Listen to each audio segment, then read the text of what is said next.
Chariot. Good morning, Steve. Good morning, Dreamer. Good to see you back in. Good morning, Shadow Picks. Hunter, Victor, Chariot, Jim, Vittorio, Pete, Steve, Andre, Andy, Hamid, Nanda. 10K. Rick rolls back. Hey, Rick roll. And 8 ticks. 8 ticks. We're going to change that into 25 ticks before it's all over, man. Guys, great to have you in here. Wonderful to see you in the room. We're going to do what we do once again. Have you guys ever heard that phrase, recognition through repetition? By doing the same thing over and over, it begins to stick, it begins to get easier. The lessons begin to just appear faster, and before you know it, you're good at something. Guys, that's what we're doing in this room. Same thing every day, same looks, same advantages, same patterns. Let's figure out how to make money before we try to make all the money. So, we're going to start with our news view, forexfactory.com/calendar. At 8:30 a.m., we had quite a few things go on, and if you were watching the market, there was a little bit of a bump and jump. I was watching the NASDAQ when it set up, and I was like, wow, everything is perfect for a long right now, but I'm not going to trade into news. And sure enough, it spiked down like 20 points. Would have been an ugly loser. But I knew that there could have been an emotional reaction, and I chose not to trade. Not a bad choice to make, but a reminder, I don't tell you guys when to enter. I don't tell you when to exit. I don't even tell you if your trades are good or if they're bad. I will tell you if they're lucky. And guys, your trades have to be right for you. That's the biggest thing. But remember that we are an educational room, guys. So when you post in my room, let's talk about the whys. I can see entries, I can see exits, and your profits mean very little to me. And I know that that sounds weird. I love it when you guys win. I get excited when you win. But for me, it's about the process. It's the process that yields the results. It's the process that makes it so you can do the same thing over and over and create expectations for that trade. And the easiest way to do that, we're going to start on NinjaTrader this morning, is to learn one trade, to learn what we call a high probability trade, guys. And this is a trade where each indicator on every chart is going to agree with the rules for the trade. So the high probability trend trade is 3 rules. That's it. That's all you need to catch this trade. And it's 3 rules on only 2 charts, a big chart and a small chart. Simplicity makes the journey easy, guys. So each rule, when true, creates a moment or an advantage. My hope for you guys is that you start looking at your charts and not saying, ooh, is there a trade, but rather saying, man, do I have the advantages I need to enter a trade? Do I have the edge that I'm looking for to get into this market? So rule number 1 says strong trigger lines. When strong trigger lines are true, you'll have the advantage of momentum. Rule number 2, good morning, Paul, is termination conditions false. Room to profit targets true. Guys, that means you're going to have a clear path. You're going to know about places on your charts that could stop the forward progress of the market long before you ever get to them. And then finally, rule number 3 is just a trend trade entry, and it defines precisely where to get into the market so that you can have the least amount of risk and the highest profit potential when you do. So 3 rules create the high probability trend trade. 2 charts are all you need to make it happen, guys. There's a large chart. This is going to define direction. This is going to define momentum. This is going to define the areas that may be problematic. And it's a very broad stroke of a brush, and it takes 1 bar, the first bar on the large chart, to define rule number 1, strong triggers, and to define rule number 2, clear path. When the rules are true, you'll go to a smaller, faster chart. The smaller, faster chart is going to refine that big, broad stroke of a brush. It's going to show you the inner workings of this 1 bar, and this is how you're going to define your entry. You're going to be able to get in, you're going to be able to reduce risk, you're going to be able to have increased profit potential because of the refinement process. We use the 2-chart process, whether it is TradingView or whether it is NinjaTrader, because there are forces in control of the market that are not you. I can't stress this enough, guys. The market doesn't care about your position. Your 2, 3, 4, 5 contracts has absolutely no impact on the direction of the market. You're along for the ride. So let the large crowd, let the people that push the market, that create trends, that establish momentum, that react at those key Fibonacci areas, let them lead the way. Let them define your direction, your momentum, and your path. And then on your small chart, that's where the fighters come in. You don't want to be one of the fighters. The fighters typically lose 70 to 80% of the time. But we use the small chart, the small crowds fight. They create that little turbulence, that little down push against all of the up, that little up push against all of the down.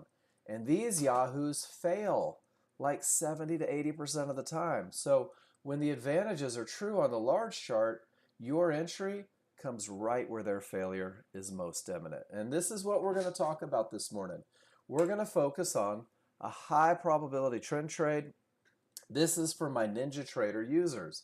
I know that there's TradingView people in here, and we're going to talk about TradingView as well, guys. And it's still going to use two charts. It's going to use a big chart to define turning points, lines across the chart. It's going to use a small chart to refine entry, guys. The concepts are the same. 90% of the indicators are the same. It's just a different platform, which means that there's a little different mindset going in. So if you're trading Renko charts, this first part of class is for you. And the mentality for a Renko bar chart needs to stay on your Renko bar chart.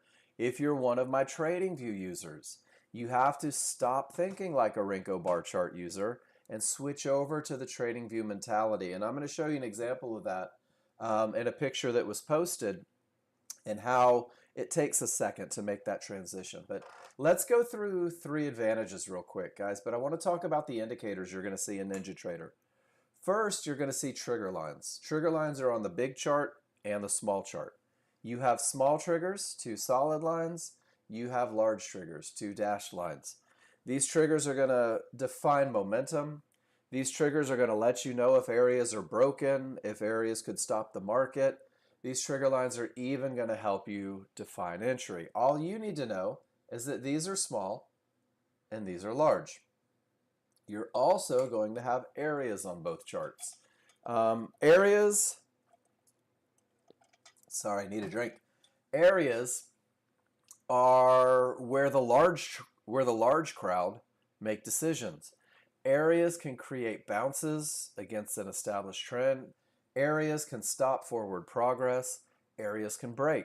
But you'll know about these areas long before you get to them, and they all have names. So a pink line, magenta, depending on where you're at on the color spectrum, is a divergence high line. And a divergence high line means that the market went up and down. It created a pivot. And when it did, momentum was lost. And that's all divergence is. It's a loss of momentum. And that's exactly how I want you to think of it. You'll see a negative number, which is irrelevant to anything in our lives. And you'll see the pink line. And this means there was a loss of momentum. It didn't follow price. From a low, you'll see that loss of momentum is a cyan line or a baby blue line. You're going to see Fibonacci resistance printing across your chart, horizontal line. You're going to see it from 3 different time frames, guys. Fibonacci is very effective, and you're going to see it when we go to the live market. You're going to see Fibonacci support. You're going to see yellow 1-to-1s, which are fibs that print in the moment. They are 100% Fibonacci alternates, and they will come and go throughout the day. They're no less important than one that's been there for an hour. And then finally, you're going to see the mid-band. And the mid-band changes color with price location. If price is above it, it'll be green. It can act as support. If price is below it, it's resistance. You got to watch out for it. So we're going to use 3 rules. We're going to use triggers and areas on only 2 charts. And we're going to define the highest probability trend trade that you can take, guys. This is what we're doing for our Ninja Trader users. And before we get into the rules, I want to share something with you. There's a path to getting to where you want to be. Step by step, if you will. Learn the trigger line of Fibonacci rules for when it's okay to trade. And it's okay to trade when the rules are met. Good morning. Guys, give me a Y if you can hear me, please. Am I coming through clear for you? All right.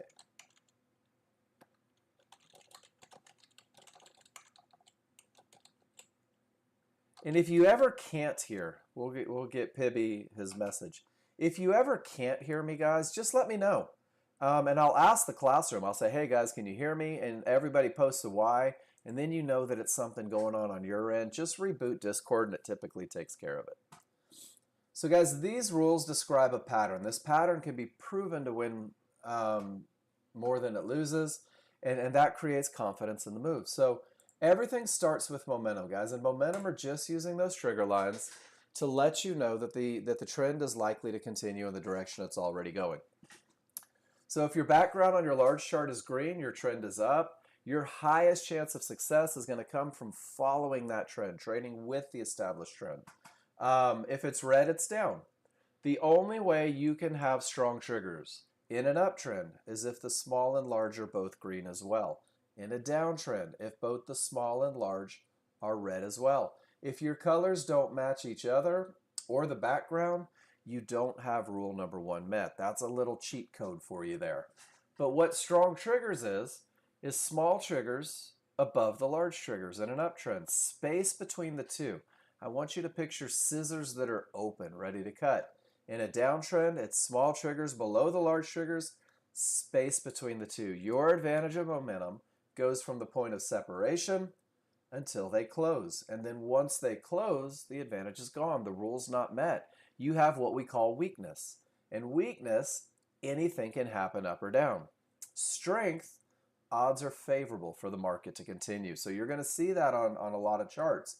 Odds favorable momentum, guys. That's what leads the way. That can break key areas. That can even cover mistakes that you guys make now and then.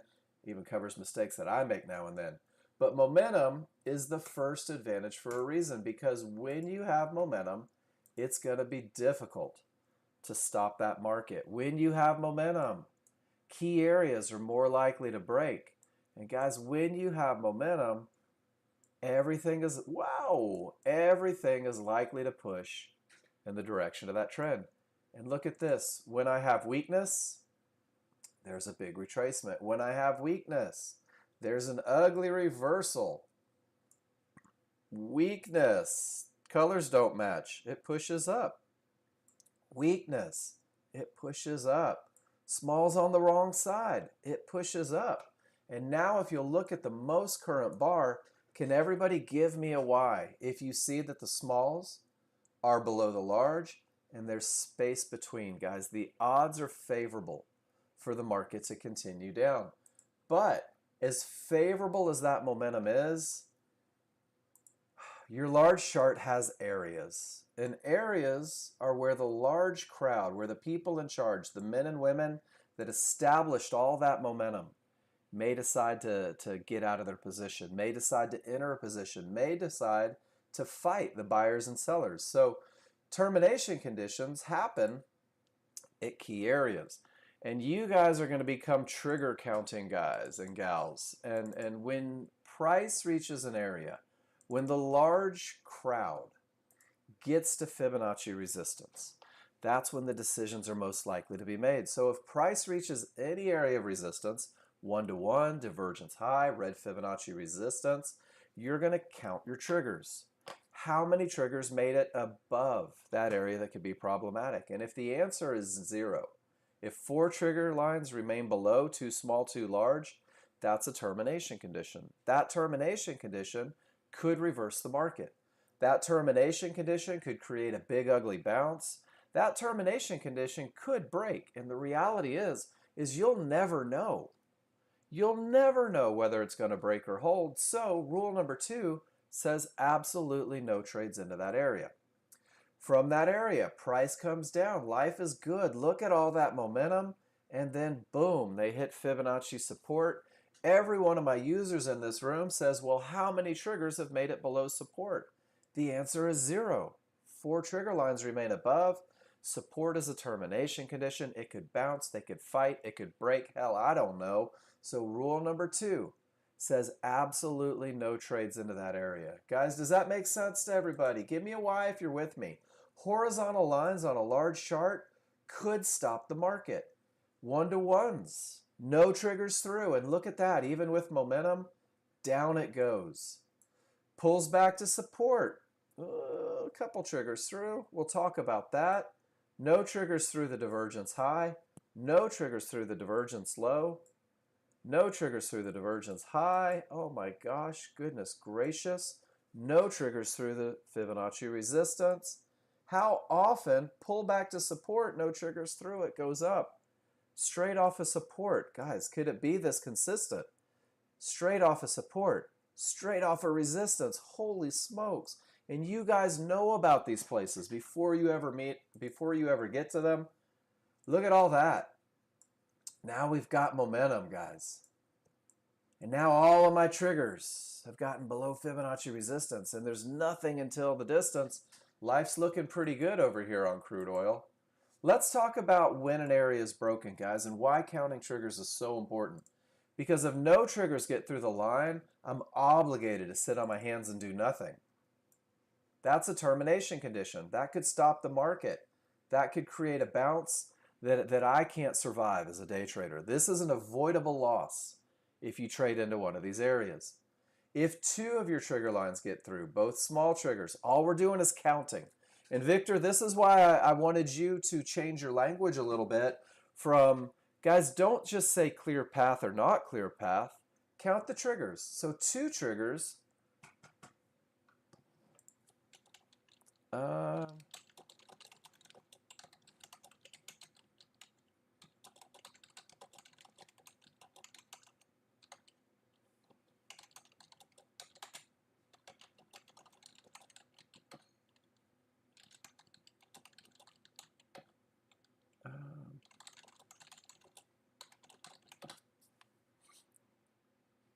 Hold on one second, guys. I got to do a little reply into Pibby, and then I'm going to reach out to the other room to get someone on it.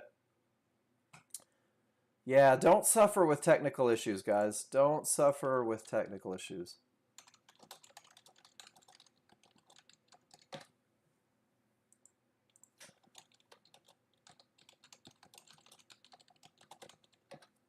All right. Two triggers through. Small triggers make it through an area as long as you have momentum. This area has the potential to break. But two triggers is only potential, which means I don't have a clear path. Dun, dun, dun. When three of your four trigger lines make it through an area, guys, when both smalls and one of the large get through, now I've got a better look at that potential to break, but it's still only potential.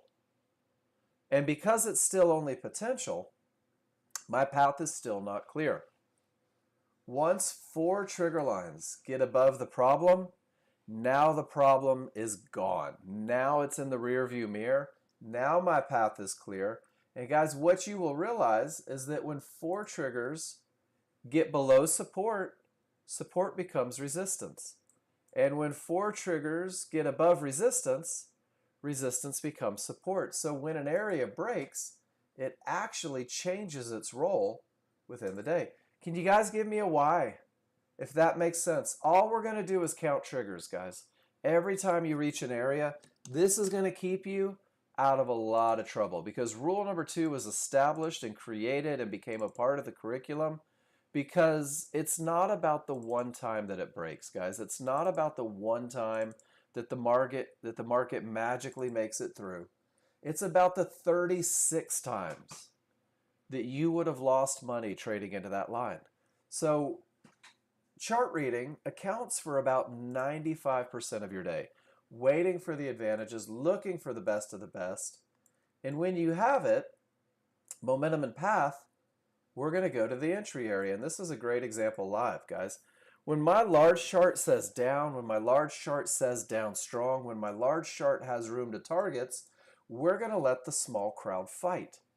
And that small crowd fight looks exactly like this. And let me show you why we use the refinement process. Because inside of this one bar on the large chart, I'm going to start to see multiple bars here.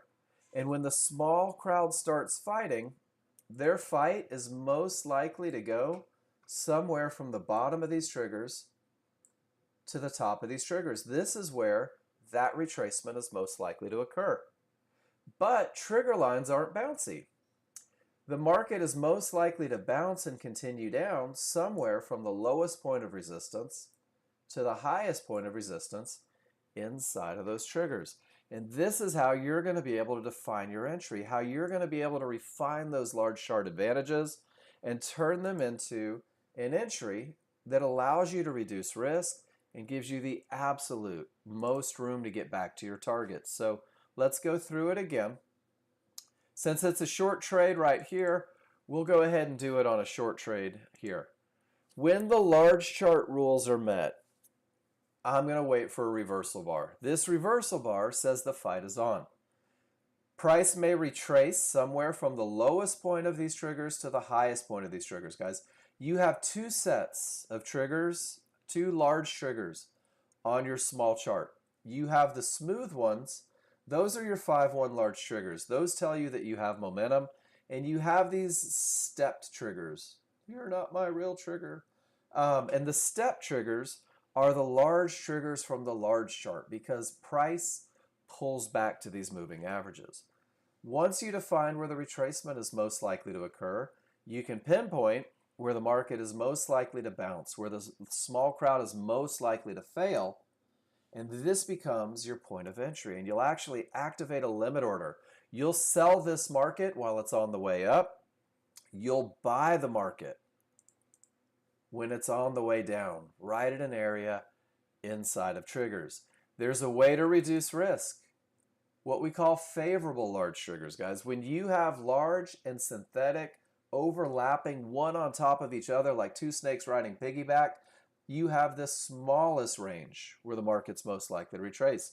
When you put a fib, a midband, or a yellow one-to-one inside, you have the smallest window where it's most likely to bounce and continue with the trend. So when the rules are met, we're going to look for areas inside of triggers, and that's going to be our continuation point. And guys, there it is live. All the momentum, 4 triggers below, pull back. It didn't bounce at the low. It didn't bounce at the middle. It bounced at the high. And now it's continuing back down with the momentum. This is your trend trade, ladies and gentlemen. And it's just a matter of recognizing advantages. We don't trade these big wicks on this market. What we trade is the pullback to areas inside of triggers.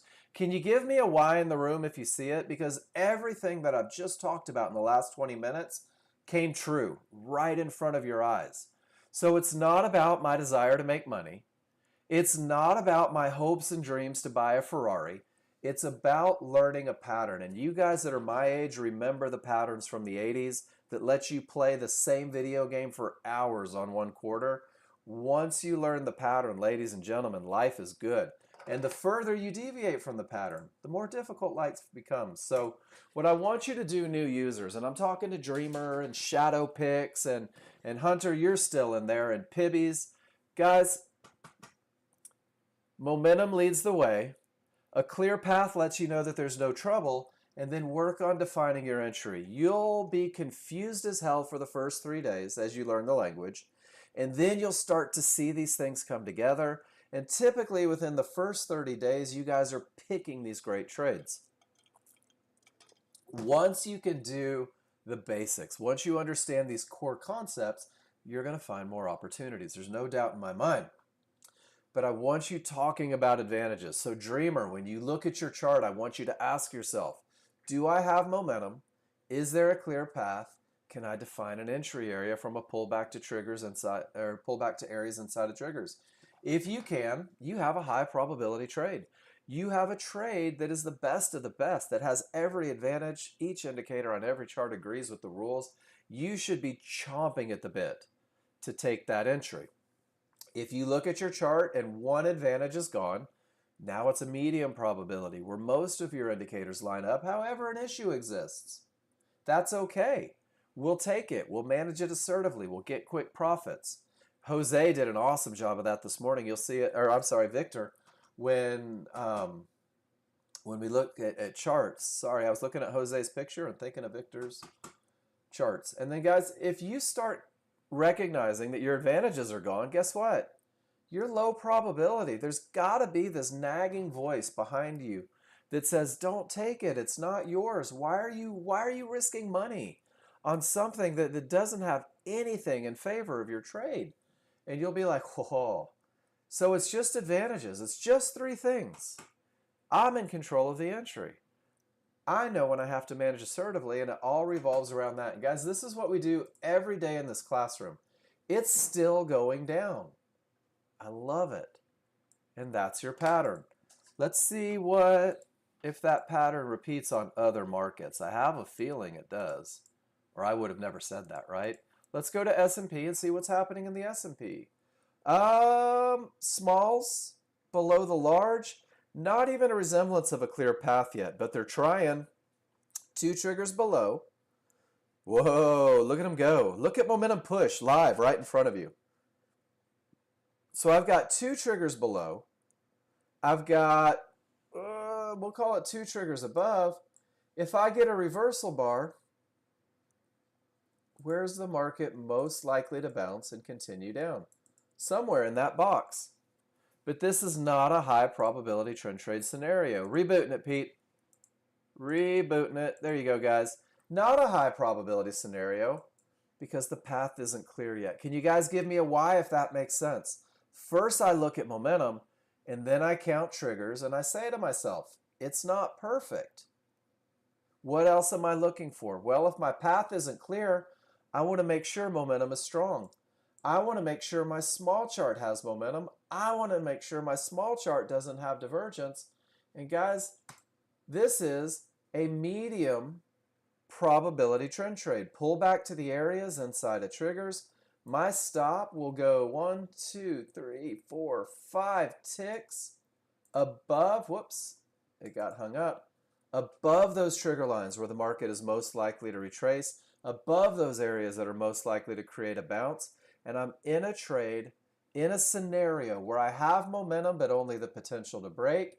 Because it's only 2 triggers, it's less likely.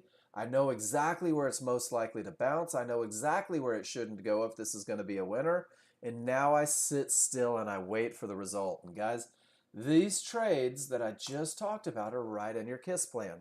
The first one is a high probability trend trade, the best of the best.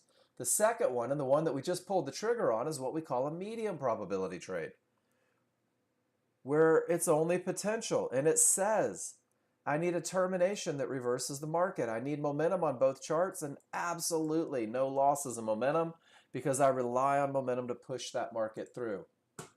Doesn't guarantee a winner, but this is a pattern that I can prove wins more than it loses. This is a pattern that makes sense to me because of the momentum, the potential to break, the clearly defined area. And then once I'm in this trade, the next thing to do is management. My first target is $100 in the distance. And guys, because of our great entry, a reversal bar down will give us profits reached. Once the first profit target is reached, I'm going to move to break even. And we're going to hold and see if momentum takes us to that next target. And guys, this is all we're going to do. If I get a reversal bar and it doesn't hit my profit target, my new stop is 2 ticks behind, but I hit it. I'm break even.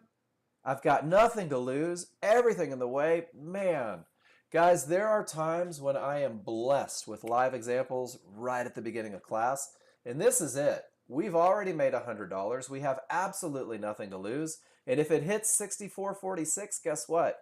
That's a $300 trade. Ladies and gentlemen, live in front of you using the same methodology that we just spoke about. Pretty cool, right? And because it's only the potential to break, if divergence prints on my small chart, it's my obligation to follow my plan to exit my trade.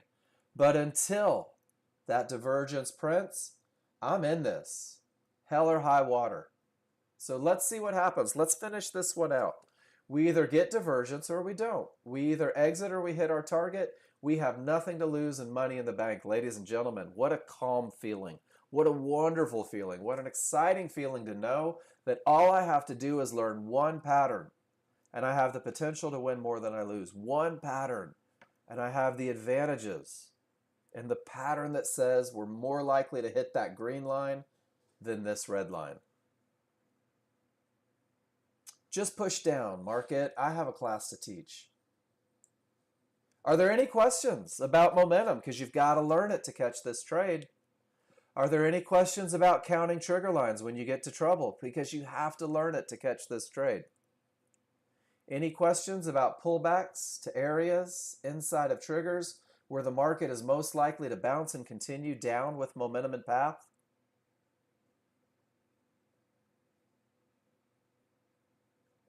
I am like 2 ticks off, Paul. Come on, market. Oh, hit and didn't fill. Hit and didn't fill. There we go. Ladies and gentlemen, congratulations and welcome to Nexgen. $300. And look at that. No reason to exit. $300. Are you mesmerized, Victor? Did you guys know? Hold on. Here he goes.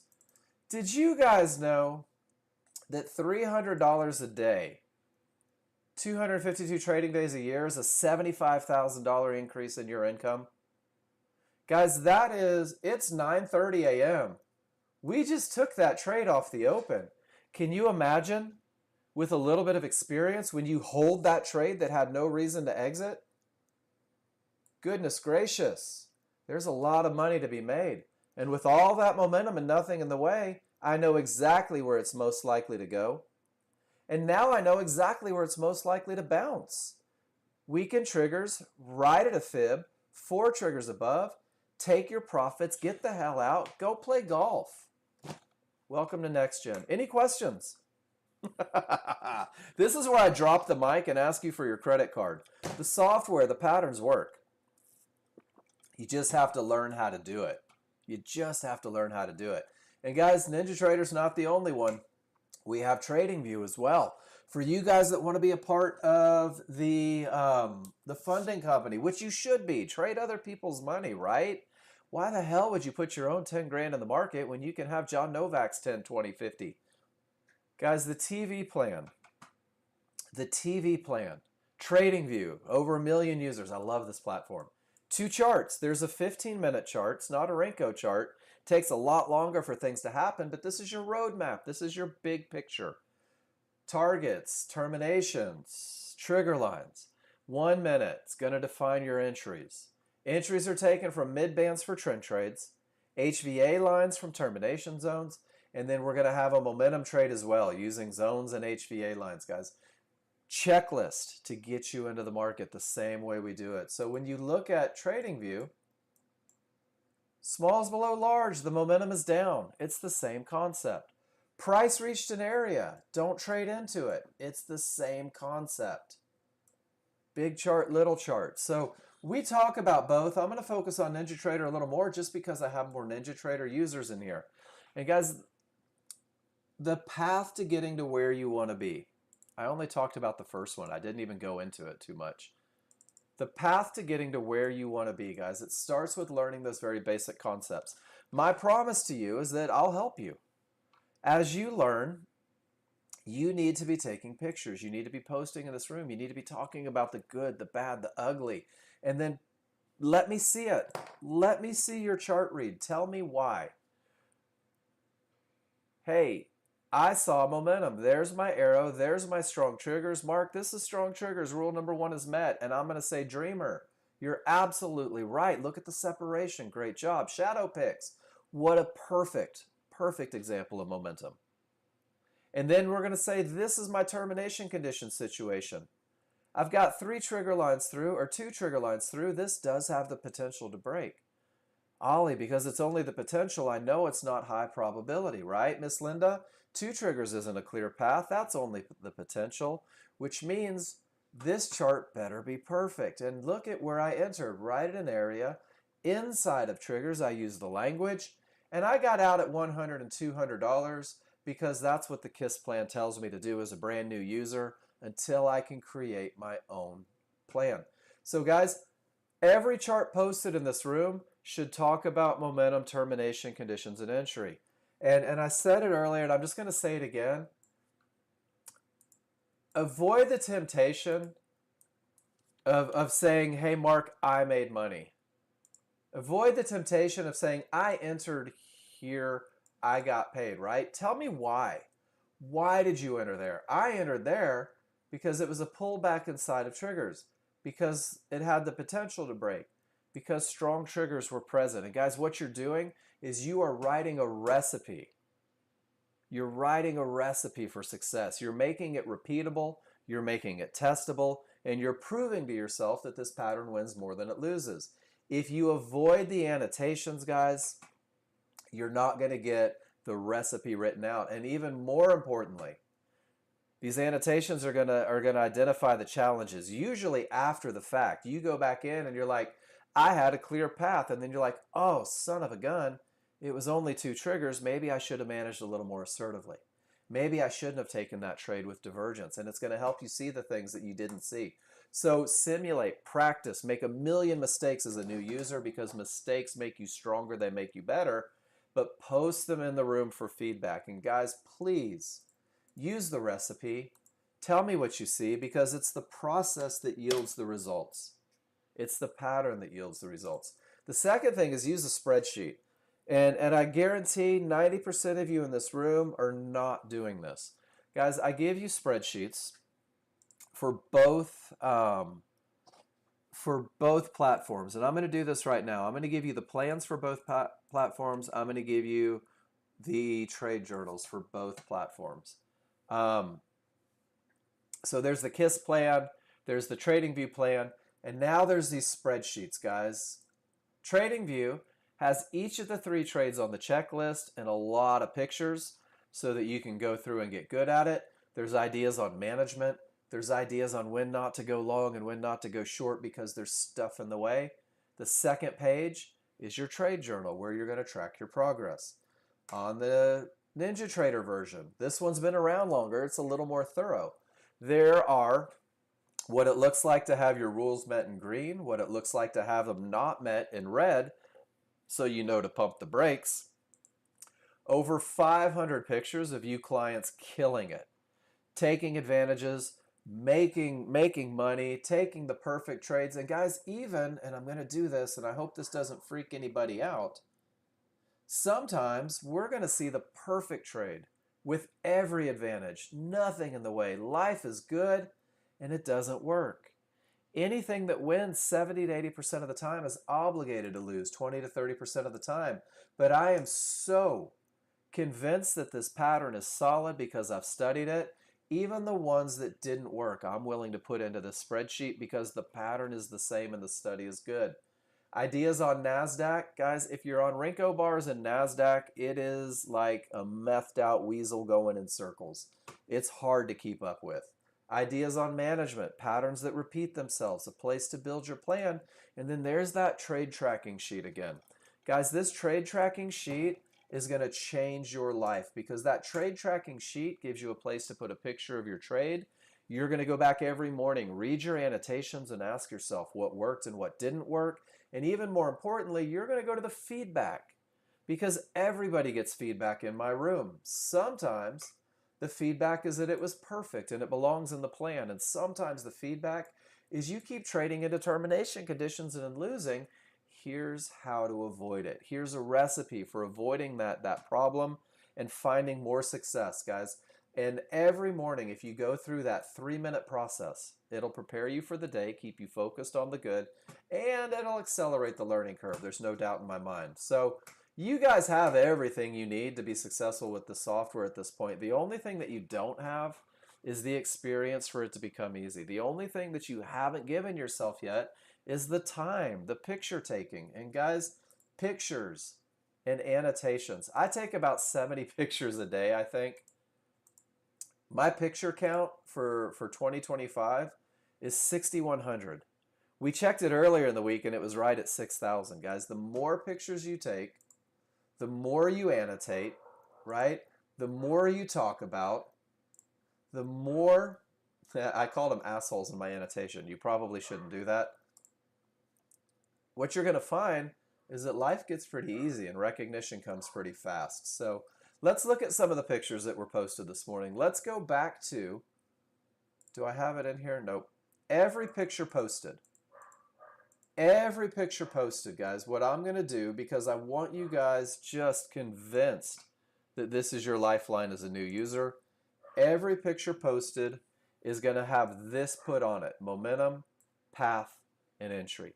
Every picture taken is going to be momentum, path, and entry. And then what we're going to do is we're going to see how you're doing trading with advantages. So look at all this stuff. My goodness. We're going to start with Pibby's. Pibby's posted yesterday afternoon, and just, I think, getting set here. Nothing on the chart. And then here's the trade. And Pibby says, take a look and tell me how I'm doing, please. I love it. So let me open this up, get it in front of everybody in the room. And Pibby says, check it out, Mark. I went long. And I'm going to look at it and I'm going to say, dag nabbit, Pibbies, you didn't annotate your chart. I have no idea what you're thinking.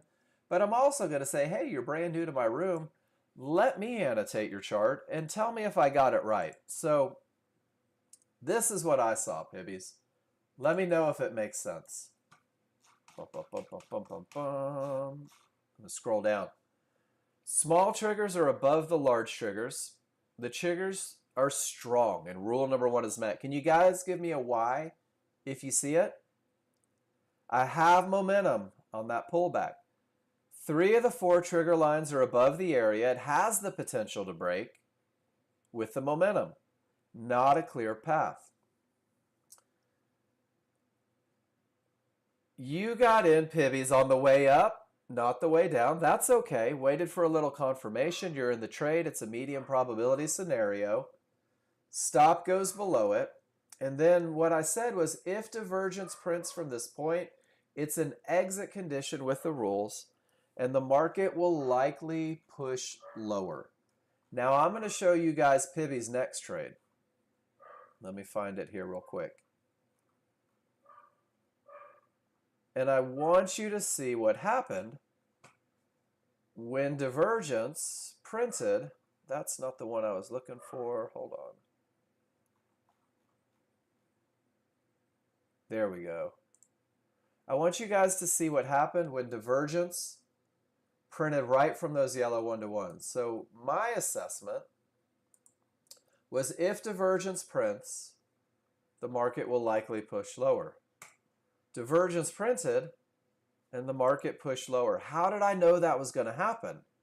And guys, I took that picture and annotated that chart before this was true, because this was only the potential to break. This is another pattern. This is what your KISS plan rules say. If divergence prints, it's likely to push lower. It did. And then Pibby, your second trade, not annotated, when that potential to break fails and all the momentum is down, you just jump in and hope it goes down. And guess what? It did.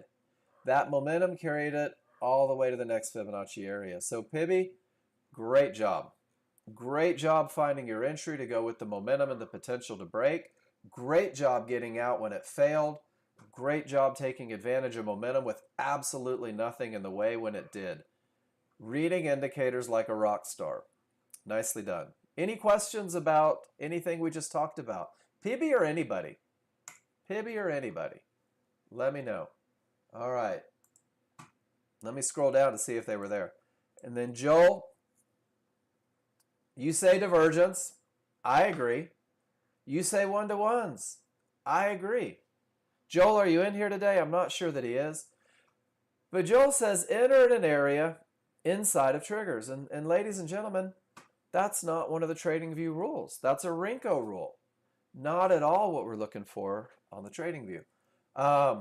So what we're looking for on TradingView, and I'm going to give you guys the keys to the kingdom on your large chart read. Define direction the same way we do on NinjaTrader. Define momentum. It's strong triggers down. We can see it. It's there. I took all the other indicators off.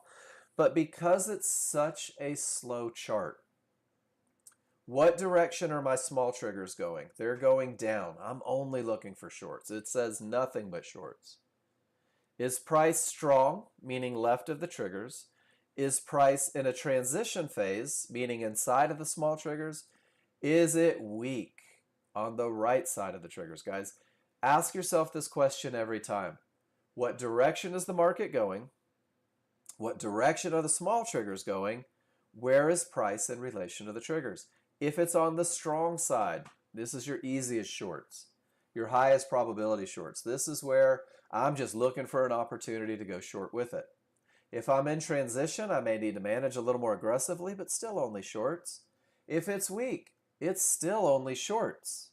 But I'm going to make sure that my 1 minute chart is perfect for me. So it all starts with what direction, what do the triggers say, where am I, and then finally, and what it doesn't say on this chart, is there anything in the way to ruin my good time? Smalls are down, strong side, find a way to go short. And that's exactly what you did, Joel. But entry at areas inside of triggers, ladies and gentlemen, is a Rinko bar rule. So make sure as you're going through your plan, make sure as you're looking at it for entries, use your checklist. Make sure that you're taking the right trades. Make sure that it's the right read. Make sure. Police yourself. Good stuff. All right, Paul. Paul says it works. Time for a walk. Which way will she go? I don't know. 15-minute. Why do you have two sets? One in, you just pop it out. So, Paul, I don't know what we're looking at, brother. Triggers are down. Triggers are strong. Price is in the transition, but we reached an area. I don't have room. I don't have room. I don't see a trade. Nicely done. Guys, I see somebody is, nope, that was Paul's. Never mind. I thought somebody was sending me messages. I was like, I'm missing all the messages. Maybe that was just the, okay, my charts are working picture, and I'm not supposed to rack my brain to figure out what you're looking at. All right, Victor, let's get a lesson in here. Are you ready for me, Victor?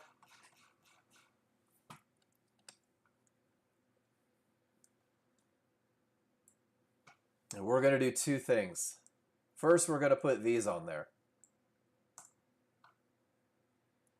Can you guys hear me? Is the market, am I frozen? I haven't seen anything in a while.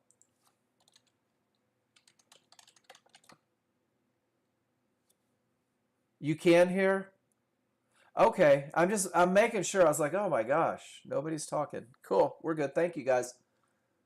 A trade is momentum first. Victor, small's above the large, large or wide, everything's up, momentum is present. Do you see it?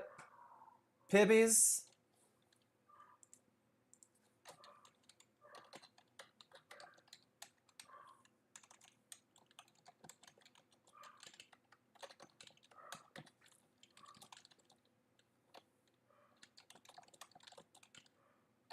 One second, guys.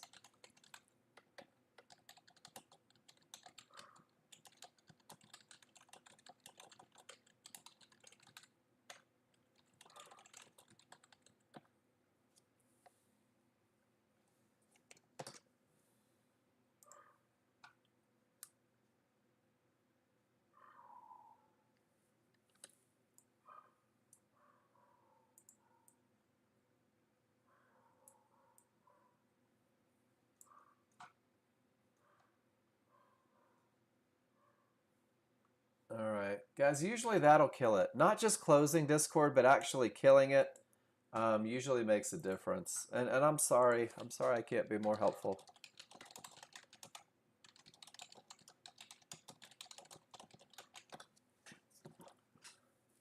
All right, Victor, are you with me in here? You might be walking the dog. Cool. Momentum is a go, right? And Victor, this is why I think you should start counting triggers, because you told me that you had a clear path. Now, I respect your right to be mistaken. 2 triggers are through. 2 triggers are not. So, not a clear path at all. Only the potential and not even the best potential look, right? But I want you to see some cool stuff, guys. Victor had no divergence. Victor had strong triggers on the small chart, and Victor got in right at the area inside of triggers. Victor said medium well, he thought it was high probability. Medium probability trade, Victor. You took it. Great job. Manage assertively. When you hit the mid band, so let's go back, and this is our next lesson, guys, and this is a pattern that repeats all the time.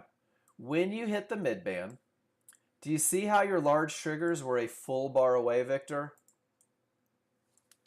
This is the gap theory. And when price hits a mid band and the triggers are a full bar away, price is more likely to close the gap. That's why we call it the gap theory, to the large triggers. Price returns to the large triggers. That's why we can pick such amazing entries. And look what happens. And Victor, this trade is brilliant. Victor gets in before the mid-band. Victor exits right at the mid-band. And you did go break even. Would have been a great exit condition to contracts. And guys, look what the market did. Straight back to the large triggers, like a rocket ship. So what the gap theory really says is once you hit that mid-band, it's okay to not take the long trade. But Victor, aggressive management allowed you to get paid. Nicely done. But that's why I think counting triggers is going to pay dividends for you. Because if you believe that's a clear path, you may not manage as aggressively as you need to. If you miss the gap theory, you may not manage as assertively as you need to. So good stuff, Victor. Great job. Great lesson for everybody in the room. Guys, all of these lessons grow more and more every day as you grow with the software, as you get that seat time, as you recognize more and more. Miss Jen, strong top. So Jen is going to go through it, and you know what? I said we're going to do it. We're going to do it. Guys, I want you to pay attention to how Jen annotates her charts. So first she says, this is where I'm coming from. This is a strong top. This is a termination that reversed the market, guys. The buyers were in control, and the sellers told them to get bent. We're taking over and going the other way. There's a lot of strength in a look like that. And then she says, I have odds favorable momentum. Strong triggers are present. Nice read. And then look at this. Two triggers sneaking through. Oh, two triggers through. Third sneaking through.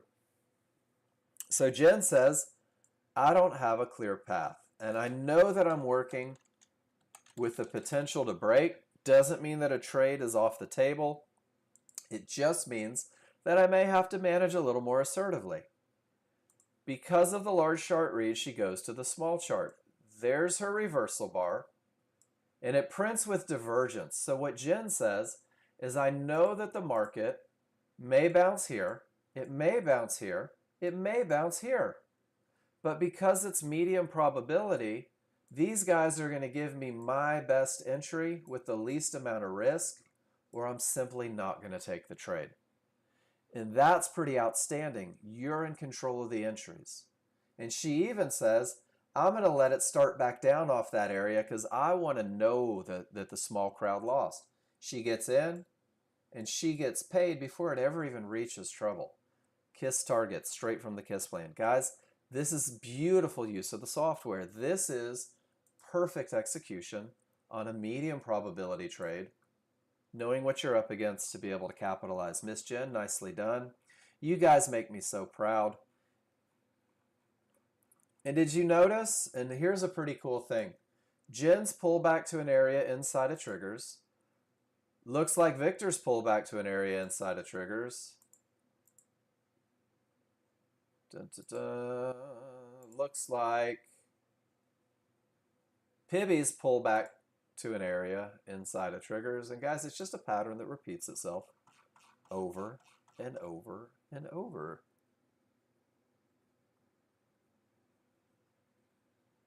A link so I can get on the phone Discord.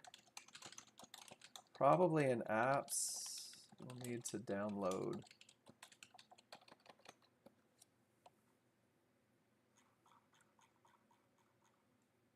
All right. So let's see who's next. So far, you guys are going rock star on it, making money in the morning. I love it. All right, Lone Survivor trade. All right, Victor, let's go through it.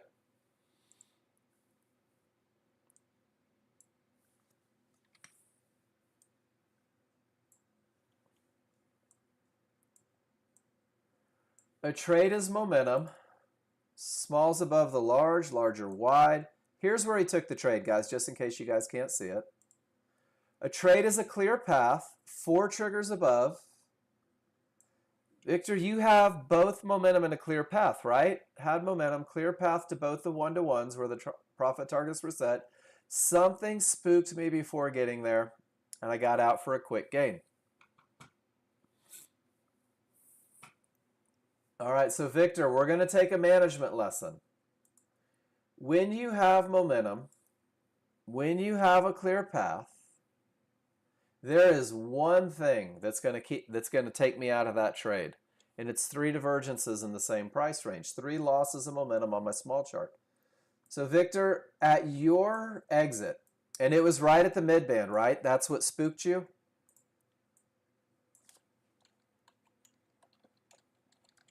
Cool. So the mid-band is only a termination condition if the gap theory is in play. So right here, the mid-band is 32 flavors of spooky because price is likely to close the gap. Here, those large triggers are right on it, Victor. Not going to blink. And I want you to look at your small chart. And this is hard to do in the moment. When you decided to exit, I want you to take a deep breath with no stress, Victor. Can you find any reason to exit that trade? You have strong triggers. You have synthetics, large, mid-band, smalls. You're on the good side of the smalls. Everything is strong. Everything is up. Path is 100% clear. And you knew exactly where that market could stop. This is why emotion in management is detrimental long term. This is why emotion in management is going to pull you out of the perfect trade or keep you in the worst trade. So Victor, until you get good at cutting that emotion out, the KISS plan gives you a way to manage, right? It's not a brain fart trade because, dude, you nailed the perfect entry. The problem is, from the moment of entry at 7:49 to about 7:54 where you exited, you had 5 minutes to think about everything that could go wrong and take your money, didn't you? You had 5 minutes to decide that the mid-band could ruin your good time. You had 5 minutes to hope that they didn't decide to push down and close the gap to the large triggers. And that's okay. That's all right. But with a little bit of practice, Victor, practicing, making it, forcing it to be mechanical. If I take a high probability trend trade, what's going to get me out? Either hitting a termination condition or 3 divergences. So management, guys, is where fortunes are made. And dude, you made money. You're in at 61, you're out at 70. You made $180, right? You made $100 over here. You're up damn near $300 on the day. How cool would it be to be up $400? Extra $100 goes a long way in the big picture. Great trades though. Victor, awesome trades today. Entries are not your challenge. Management is going to be your next opportunity here. All right, Pete, you're going to get mad at me. I want you to know you're going to get mad at me right now. Just heads up. Heads up. Guys, you'll create a plan that makes sense to you over time. You'll create a plan that suits your needs. You'll create a plan that fits your pain tolerances. And it's going to be based on the time that you spend in the market. Pete's first trade. Small triggers are up, large trigger is up, path is clear, room to target. Above the fibs, synthetics are up, large are up, smalls are above the large. Everything on God's green earth says this market is more likely to go up than down. Pete says, I'm just going to jump the fudge in and go short. So Pete, I can see that you jumped the fudge in to go short. I can also see that you got stopped out of a long there that didn't have momentum. That's okay. But Pete, you're jumping the fudge in doesn't mean anything to this classroom. Why did you jump the fudge in with every indicator going up? If you're going to post in the room, guys, tell me why. I can see that you took 10 off. Why? I can see you jump back in. Why? Guys, do me the honor, especially when I can't find one advantage on your chart. Tell me why you're doing what you're doing. If you're not going to, and gosh, I hope this sounds okay, open it up and just say, made a shit ton of money with my plan. There you go, right? Just made a shit ton of money with my plan. Guys, you probably can too, with a little bit of time reading indicators, with a little bit of time learning patterns, with a little bit of time doing things. I can't figure this one out to save my life, but look what happens here. Everything starts to roll.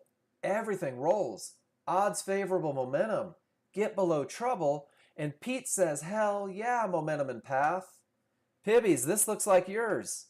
Zoom, baby, all the way down to the fib. This trade, I can at least read a chart and make sense of. This trade, you got lucky as all get out. And that $200 that you made is lucky money. There's no doubt in my mind. That's not a pattern that wins more than it loses.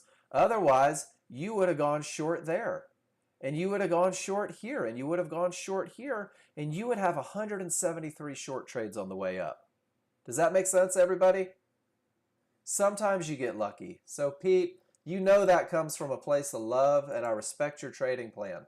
But I can't for the life of me figure out why you would take that trade. This one, though, odds favorable momentum, 3 triggers through, mid-band's not a termination, missed your entry, those sons of guns, right? So you get into the trade, and you ride it all the way up to mid-band, or to 1-to-1s with absolutely no triggers through. Beautiful, beautiful exit on the first one, and Pete utilizes a trailing stop in order to say, hey, if it breaks, I'll stay in, but if it doesn't, I'm not going to hope. Great job, Pete. I love everything about this trade. This is the one. And I disagree. Lucky is not better than good because lucky makes you believe. Lucky tells your brain that that's your trade. Lucky says, hey, look, we made $200. Let's take this garbage look every time it presents itself. No offense, Pete. I know you have reasons for doing what you're doing, but if you're going to go that far outside of the box, let us know why. Let us know why. Let's keep this class educational because now I've got 37 people in the room that think that that's an entry that's going to win more than it loses. And I'm going to tell everybody in the room, that is a short-term victory that is more likely to create long-term failures. I love seeing it, and I know he has a reason for it because Pete's been doing this for a long time and he's an outstanding trader. He's got time on the pond. Let's just keep it educational. Hunter, 3 triggers through, all the momentum in the world. You saw the divergence, so you closed out on the trade. No worries. Hunter, I'm going to show you something cool that you didn't see. Are you ready?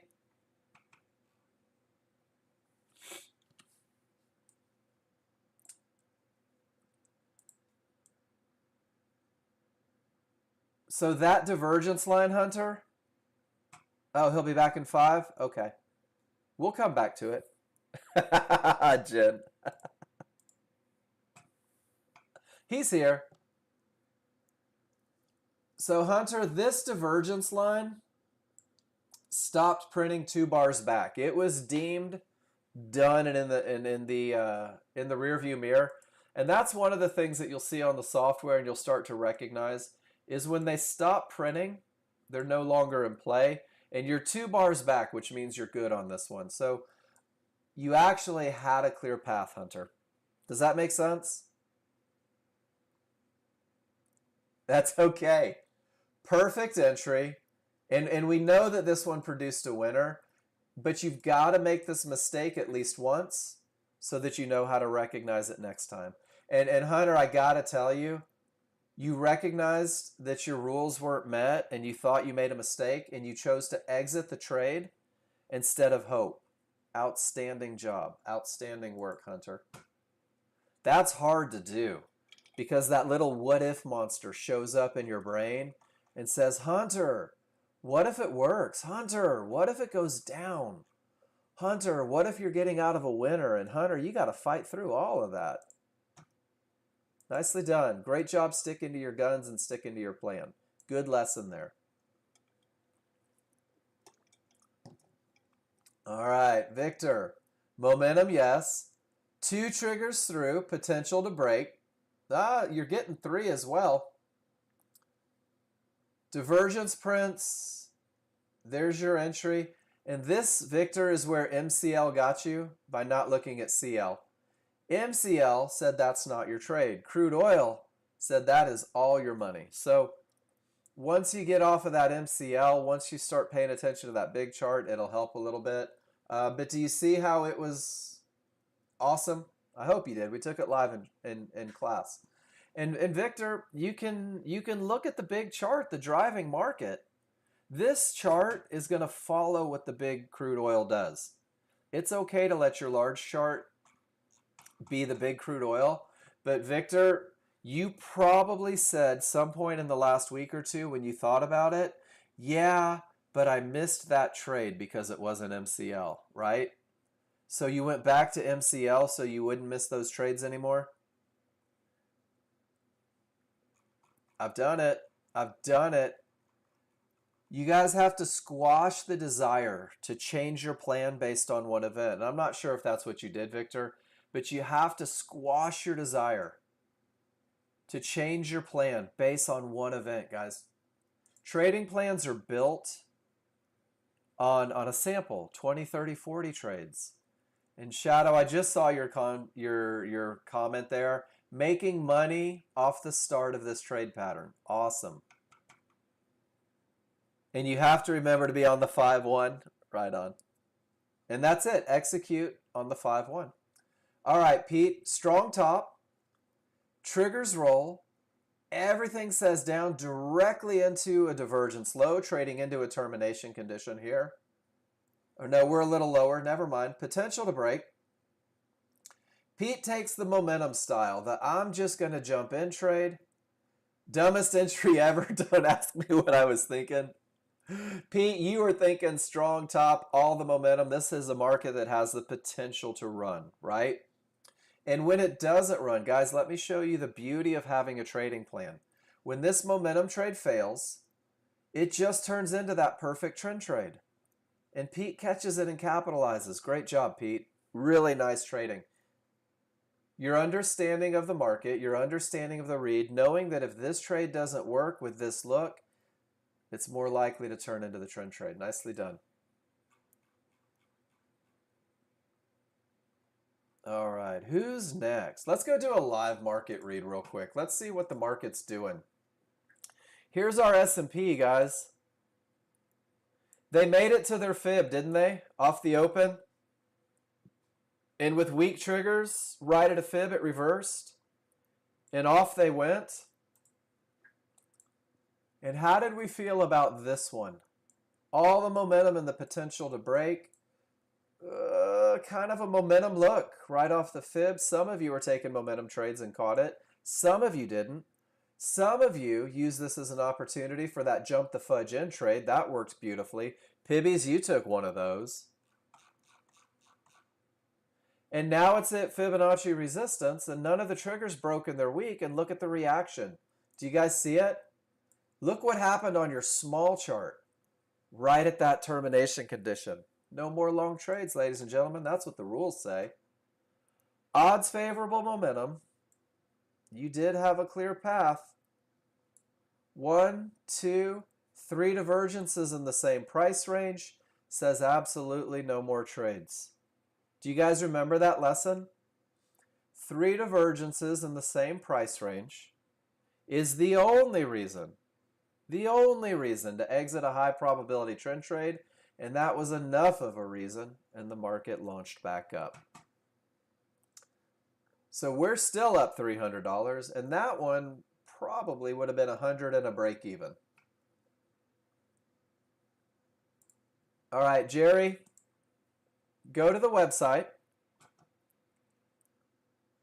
Go to instructions. Are you there? Let me know that you're there so I don't do this and you're not actually looking. We're going to go to indicators, get access. Okay. There's the link for anyone else that needs it. And I want you to go to the pre-made workspaces. And let's say we're doing NASDAQ. I'm going to click on the NASDAQ link and it's going to bring it up in my browser. So if you're on the browser, awesome, right? You're already there. Hit copy and save, and then it'll open up in one that you can use. Jerry, if you're using the desktop app, and I find it better than the browser, once you hit save, it's going to show up in this drop down. I can just click on it, and it's going to bring it up. John added the micro there for you guys that want to do micros. If you click on the 3 boxes and go to 2, it loses the micro. And now I can't see it. I know it's there, but I can't see it. I'm going to reset the chart view and make sure that I can get to where I need to be and what I can see. Man, Jerry, that you are on the desktop, not the browser. I love the desktop.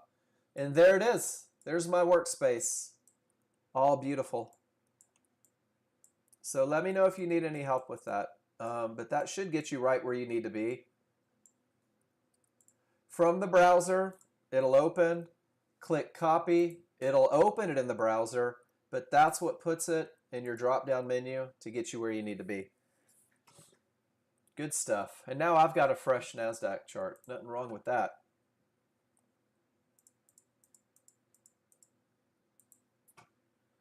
All right, 3 divergences killed it. And look at that. It's even 3 divergences in the same price range on the large chart. That's a pretty good look. Smalls above the large. Does everybody see momentum?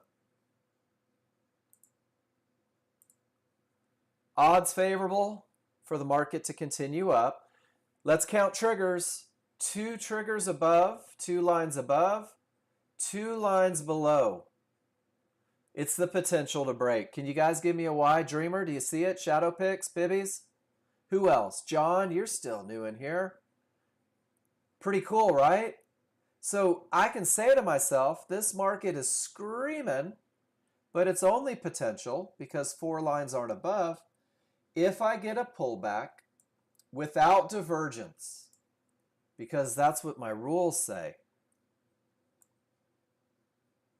From the top of the triggers to the bottom of the triggers is where it's most likely to retrace.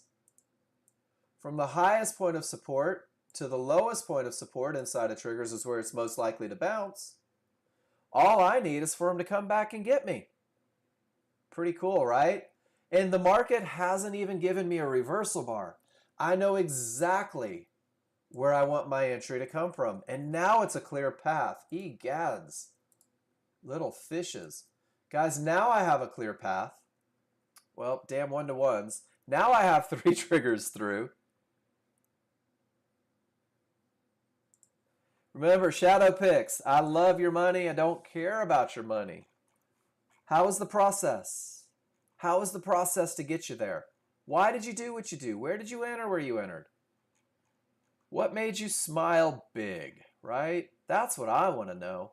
How did you do what you did? Pineski. It's really Pineski, but I like to make them Russian. Strong top. Odds favorable. Potential to break. Broke your own rule with the early entry with divergence best entries only. The pain of watching it go against me made you exit early. It was the perfect entry for the highest probability trend trade, Paul, because that divergence stopped printing. Your path was clear. Your momentum was strong. Your entry was perfect. Your advantages were amazing. And you still made money. That's an early exit. That's okay. Happens sometimes. Happens sometimes. Let's see who's next. Victor, Paul, Pete.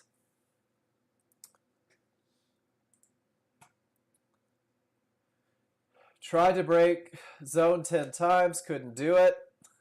Great observation. Smalls are down, large are down, strong side of the smalls. You're below trouble. Odds favorable momentum. You sell the HVA. Should have been it. Here you're trading directly from trouble to trouble with everything down. At 35, you hit the zone and you take half off. And when it doesn't blink, you let it go further. Bottom of the zone, 1-to-1s. Take your exit with a loss of momentum. Pete, really nicely done on this one. Great job. Killing it on 2 platforms. All right, Paul. Strong tops, strong triggers, trying to break through. You take the momentum style entry, make a little money. When the momentum style fades, you get out, break even. Missed you by a tick. Paul, you tripped over a couple pennies to try to save a few dollars, right? What's the difference between 50.23 and 51? It is $37 difference. $37 difference. John Novak would scold me thoroughly if I showed him that chart and it was my trade. It's okay. It's okay. So, Paul, did you use that up down here? Are you using that momentum up bar down bar? Cool. I wanted to remind you about that because I saw your post from yesterday. You know that one that you said was worth a shot? Did you recognize that you were trading directly into a termination condition on that one? And because it was okay, I wanted to make sure you knew that. That pattern is for momentum trades when you have a chance, not directly into brick walls. And it was awesome here. You used it perfectly. And I love your exit when momentum is over. Nicely done. I just saw that and I wanted to scream it from the top of my lungs, but I didn't want to do it and type it all out in the room and have the world reading what's going on. All right, Victor. 3 divergences in the same price range is a termination condition. No more short trades until it either breaks. 3 divergences in the same price range is a termination. You need to get small and large triggers through the third divergence before your path is clear again. Great question. I like it when you guys post questions in the form of pictures sometimes. All right, Andy. The trend is down, but the smalls are up, but you're on the weak side of those up triggers in a downtrend. So if you're looking to trade with the trend, make sure that the small chart is perfect. Nothing in the way. Great, great, great patience, Andy. And then once it rolls, you get in below that mid band and you find a way to get paid. Nice job. Guys, everything is down. The smalls are rolling up, but they're still below the large. You're below the small. You're below trouble. Wait for the 1 minute chart to give you a fighting chance. And Andy, just absolutely beautiful execution on this one. And I think he left the room, which is sad. I hate it when you guys mispraise. All right, Hunter. Oop, we saw that one, Hunter. The trade's so nice, you post it twice. I think that one was stuck to your clipboard when you posted it.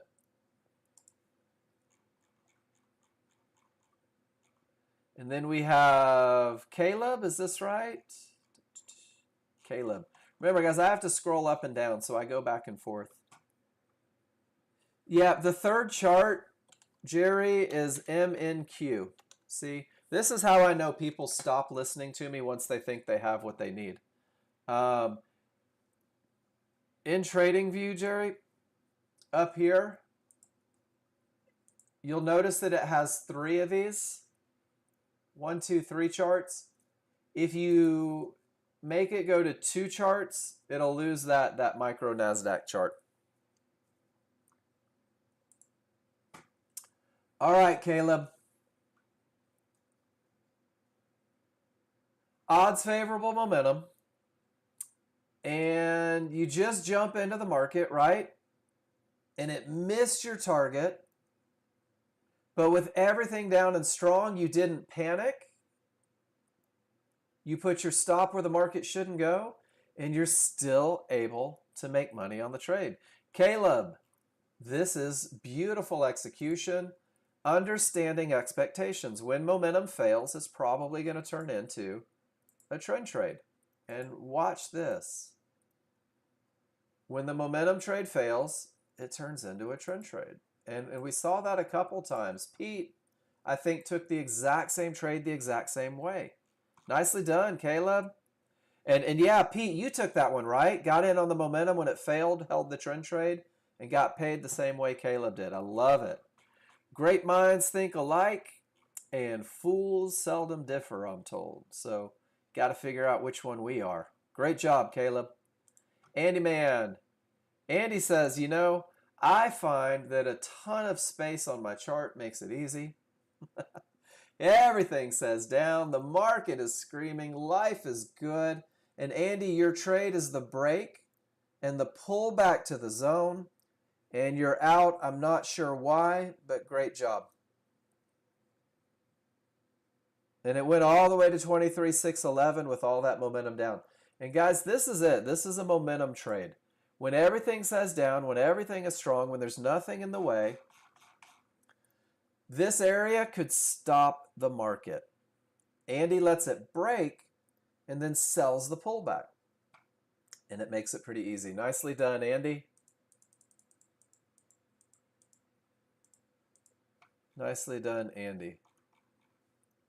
Paul said, Mark, go read the live market. Smalls, guys, your path is clear as day. Odds favorable momentum. 4 triggers above the 1-to-1s. Area of support inside of triggers. Does everybody see it? This is the setup for a high probability trend trade. Triggers define the retracement zone. Areas inside of triggers define the bounce. This is everything, Dreamer. My job is to activate a limit order a couple ticks above that mid band. If I get my entry, my stop will go 64 to 59. My stop will go below those triggers where the market shouldn't go. Let's stick around and watch and see what happens, guys. We've got everything. And Paul says that is a tiny little window. You guys want to see your window of opportunity where the market is most likely to bounce? Let's be a little more specific on it. Right there. What do you think? And guys, what do you think about 4 triggers above 1-to-1s? Right where your bounce is. 4 triggers above the area. That's even better. That area is likely to create a bounce. That midband's likely to create a bounce. Come on, small crowd. Come get me.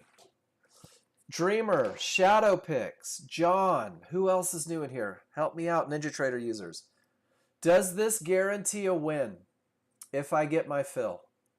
Does it guarantee success and riches and everything I could ever hope for? No, not at all. Anything that wins 70 to 80% of the time is likely to lose 20 to 30% of the time. Does one divergence and a high probability trend trade scare me? Ladies and gentlemen, is that a termination condition? No. How many does it take before I start getting a little jumpy? 3. Perfect. If you jumped in, this loss of momentum was your exit condition for a momentum trade. You have to make the decision. Is it worth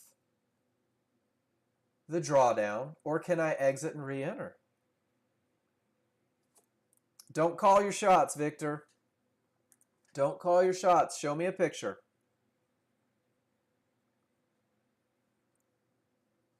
In the middle of a trade here, Jerry. Right here, top right, see the boxes layout setup?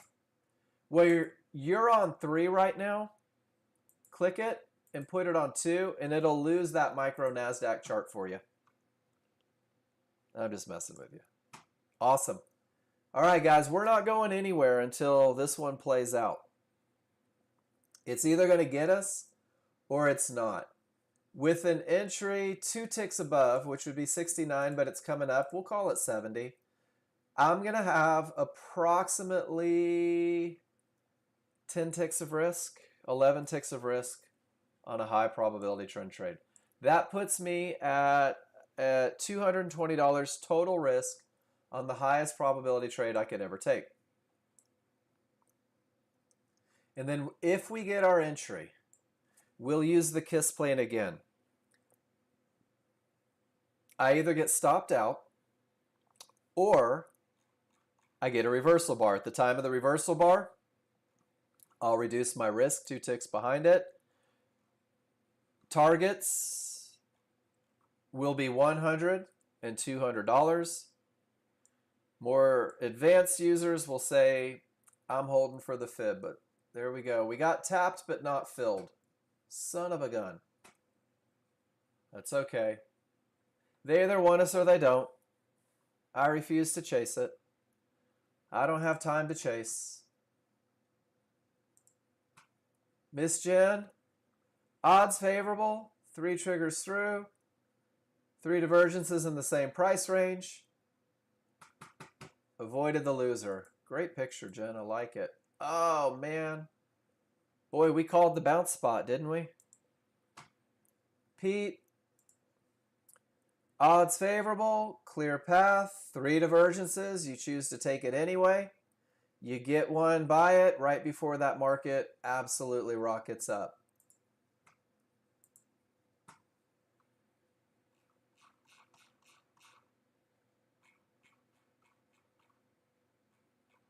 Guys, they either get me or they don't. We'll just look at pictures and see what happens.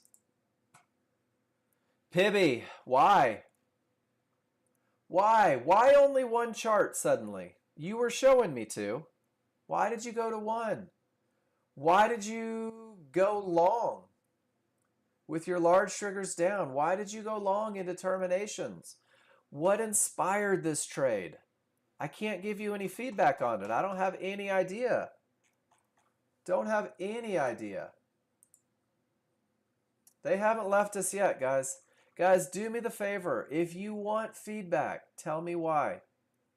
If you just want to say, hey, check it out. I'm up 70 bucks. That's cool. I can't find a reason, though. It's hard for me to help you if I don't know what you were thinking. Steve, odds favorable. Clear path. Jump in. Make money. Be done. Great trade, Steve. Odds favorable. Clear path. Jump in. Got to recognize those big ugly blue fibs, Steve. Created a bounce. Got you break even. Got you break even. Didn't have any room to troubles. Guys, just because you take your small chart fibs off doesn't mean they don't exist. And it did everything we would expect a small chart fib to do. Created a big ugly bounce that stole your money from you. Did not see 1 minute fib until after entry price stalled at fib. And Steve, the fib was there for an hour and a half. So you were so focused on everything else that you missed a big blue line. That's okay. Should have taken 4 ticks profits before the bounce. I agree 100%. But you see how that fib was there? That's 407. You entered at 532. Be aware of your surroundings, guys. It's a great look with the exception of that blue line. Did they get us? Nope, they're still hovering, huh? They're still hovering. Let's see what you did, Steve. There we go. Little more room to run. Same look. Momentum and path. Guys, I want you to take a page out of Steve's book here. Once you can identify momentum and path, you're going to find a way. Once you have strong triggers and there's nothing in the way to create a bounce, you have everything you need to find a way to make money with this software.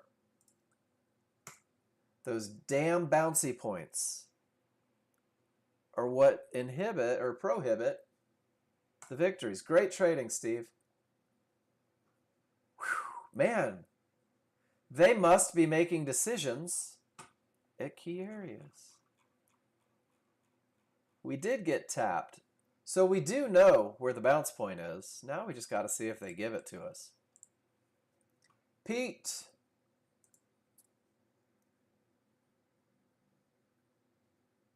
We saw that one. 3 divergences. Now, why you need to respect 3 divergences on the small chart? Got a little lucky, made money, but sure enough, no more shorts, right? Pete, I like that you recognize you got a little lucky. It's hard to admit that sometimes. Great job. Great aggressive management. Pibbies, why? Strong triggers, potential to break. Did you just jump in? If you did, that's a pretty good reason to do it. Nicely done. But I'd love to hear why. Caleb, odds favorable momentum. You got above resistance and you rode that thing up. Nicely done. Strong triggers, get above trouble, trade to trouble. Caleb, that's repeatable, isn't it? You and Steve are in cahoots. You and Steve are in cahoots. Uh-oh, we're in. 1, 2, 3, 4, 5 ticks below the triggers. Our first target is $100, guys, so we're going to kiss plan this. If I get a reversal bar, then my new stop is 2 ticks below the reversal bar. If they stop me out, that's a cost of doing business. Guys, this is why I don't chase trades. Look at that little fluctuation. If you panic, your stop's even bigger. If you panicked, your targets are even further off in the distance. So momentum, 4 triggers above, pull back to the area inside of triggers, stop where the market shouldn't go. And we're at the mercy of the large chart, mercy of the big crowd to get their poop in a group and push that darn thing up. They either will or they will not. Guys, I'm not telling anybody in this room to take a trade. This is what it looks like when your rules are met. This is an educational room. I won't tell you where to get in. I won't tell you where to get out. But I'm going to do a little example of the KISS plan. If I get a reversal bar, not only will it be first profits, I will have 0 risk if this market hits 69.80. That's what my KISS plan says.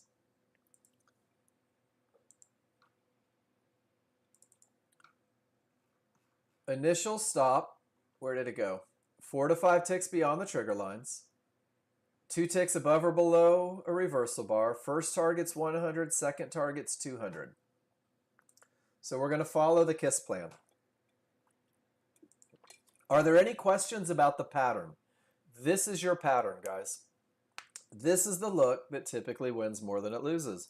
This is the look that creates an edge. This is the look that makes me feel great about having entered this trade. And to be honest with you, I don't care what happens next. Doesn't matter to me. Because if I take this trade 10 times, I'm more likely to win. And until price gets below those triggers, I'm still in the retracement zone. Why would I panic? I've got my stop where the market shouldn't go if this is going to be one of those winners. I've got 4 triggers above these yellow 1-to-1s. I've got the best momentum look I could ever hope for, and I've got something solid for that market to bounce off of. Are there any questions? Victor says, Mark, I've heard about this. And Victor, you chose to jump in way early. Why? What got you in so early, Victor? You are 6 points, or 6 ticks above. Whoop, it got us. Um, so I choose my stop, John. We took a loser. We're still up money for the day. With this look on the large chart, John, the market is most likely to retrace to the bottom of these triggers. The market is most likely to bounce off the area inside of the triggers. So I put my stop 4 to 5 ticks below those triggers because once I get here, I have to say to myself, the advantage Rule 3 gave me is no longer in play. So it's not a number, John, it's a location. Does that make sense? This is where I'll cut ties. This is where I'll say no more. They're not doing what they're supposed to do. Well, the rules in the KISS plan, John, say this is where the market shouldn't go. And those rules were based on, oh, I don't know, 20,000 pictures. So when you look at the market, and let's do this. This will be a good lesson. See how it doesn't get below the triggers and it continues up? And it doesn't get above the triggers and it continues down? Yeah, this is great. Yeah, but the fib, John,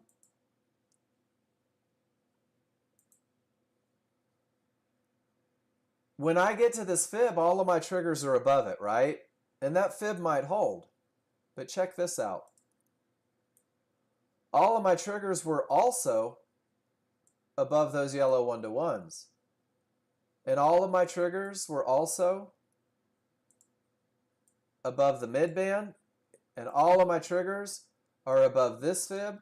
And all of my triggers are above this fib. And one of the phrases that I do when I talk about entries, let me go to a quick picture. So when I talk about entries, John, and we talk about where the market shouldn't go, let me pull the picture up.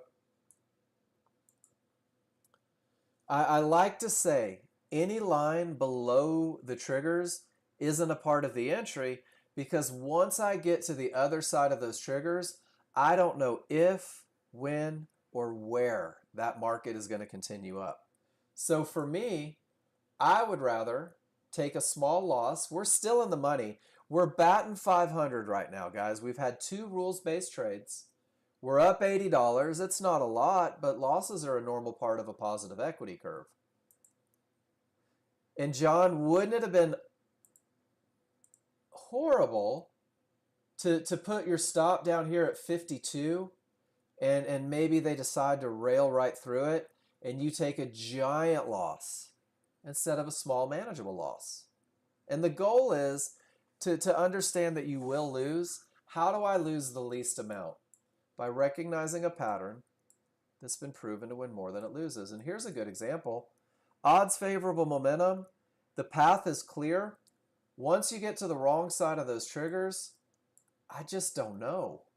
And it actually reverses and goes the other way. So it's one of the ways how you can use the pattern to minimize losses a little bit. And it's one of the ways that when you take the entry, you can go even closer behind it and really minimize a little bit more. So yeah, great question. And guys, I'm going to tell you right now, I will take this loss every day. I'll take it with a smile. It's a cost of doing business. All right, do I have momentum? Separation between the small and large. What do you guys think? I'm going to say no. That's not the best look. There's no space. Do I have a clear path? Only 3 triggers through. Divergence is printing. There is one line, but my large chart's not giving me what I need to believe this market has a hell-bent desire to keep going lower. And here's the beauty, is that if you entered at the area inside of triggers with all the momentum and you made $300 here, do you care about the maybe trade? Do you guys see it? Did anyone take this one? S&P traders. That's about as beautiful as it gets. Odds favorable, clear path, pull back to the mid-band inside of triggers, continuation all the way to trouble that creates a bounce. From entry at 41.50 to 63.75, or I'm sorry, 36.75. That is 5 points. The KISS plan has you in and out for $300. Why do I call what a continuation? What did I call it a continuation? From the mid-band? Oh, I see. Watch this. Good question, Paul.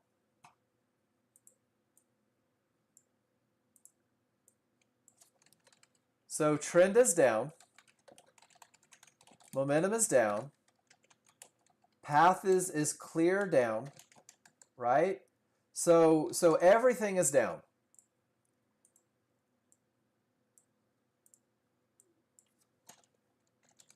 This is up. Price pushed up. And what did it do? It hit the area inside of triggers. Continuation with the large chart. Right to trouble. Continuation with the large chart. So Paul, some people call trend trades continuation trades. When you have an established trend and momentum, you're entering where the market is most likely to continue with the large chart advantages. I like it when you guys ask questions about language. Good stuff. Good stuff. What's TradingView doing, guys? This is the NASDAQ. The triggers are strong. I'm inside of the triggers. That's a little bit of a transition, but I'm below anything that could be problematic, and I have room to anything that could be problematic.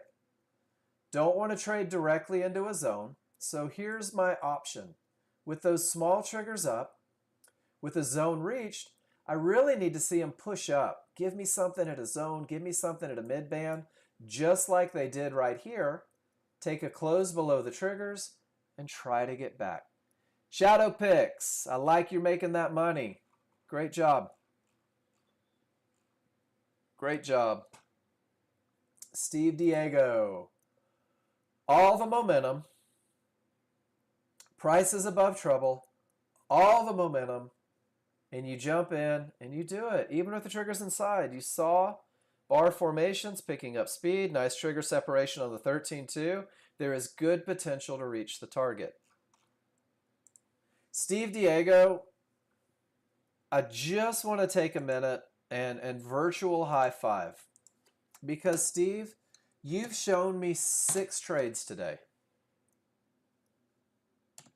6 trades with the exact same large chart advantages. 6 trades with the exact same entries. 6 trades where you only made one mistake, trading into a fib, which means that you're killing it. And that consistency is amazing.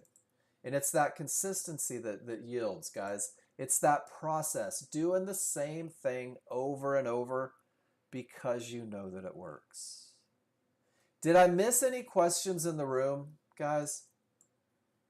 Did I miss any comments? Am I holding out on anybody when I shouldn't be?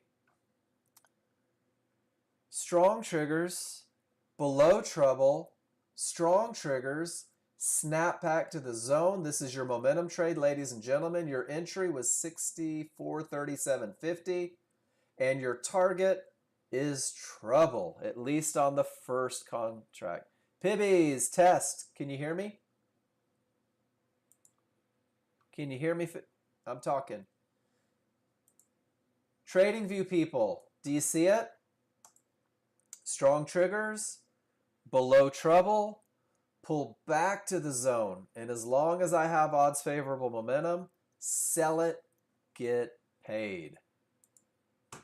That's what we were looking for here, but it just didn't set up.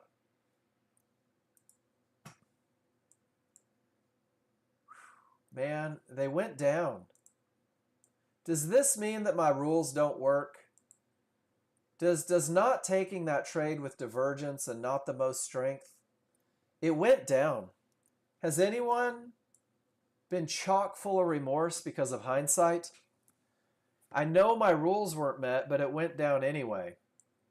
I know it was directly into a termination condition, but it went down anyway. Guys, you don't have to be in every move. Be in the best moves. Andy came back. Well, Andy, you got nothing but praise on everything that you did.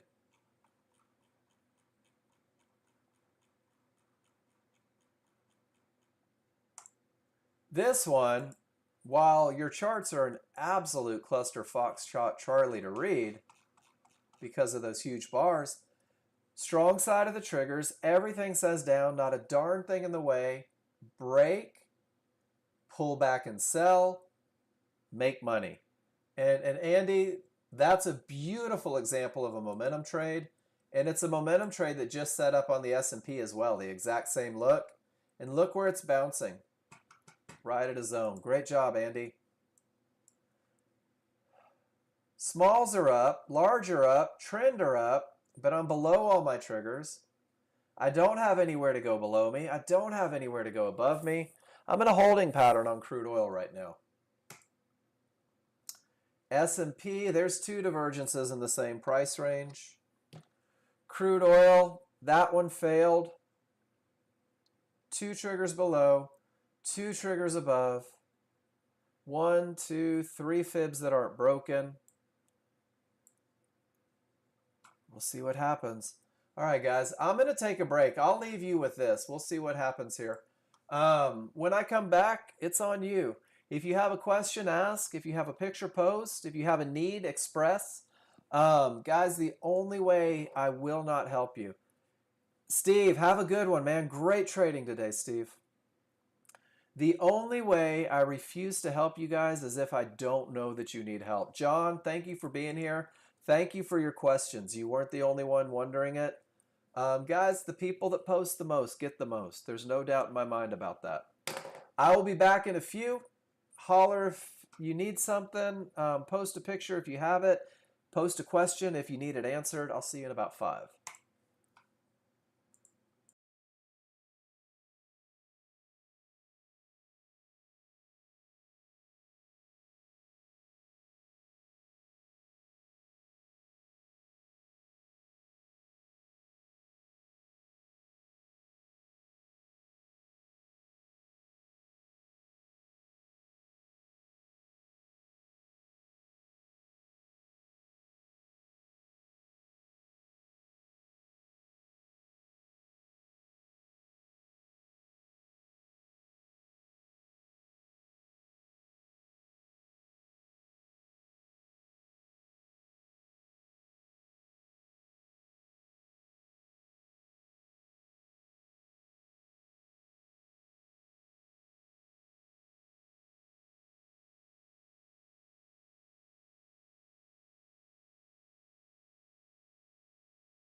I guess when you have momentum and two triggers through and no divergence and strong triggers, the market sure enough does bounce off an area in that retracement zone and continue down to trouble. Hunter, did you catch this one?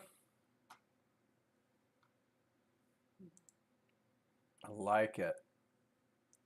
Whoa, what happened over here, Hunter?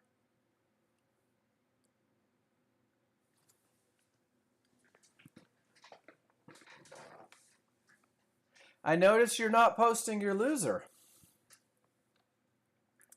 And that's really too bad because, Hunter, there's a great lesson about that stop placement. Right on. Why was your stop so low? Your advantage was gone, like right there. Because these are the things that you may not catch in the moment. And Hunter, you got the lesson because we did go through it. But guys, if I don't do the lesson, you might think that's the best stop ever, right? You might think that makes sense. That is about $100 more than it needed to be. Just, I like to throw that out. And then Hunter, this is picture perfect. Odds favorable, two triggers through, no divergence, pulls back to the area inside of triggers, and just easy money on that one. Really nicely done.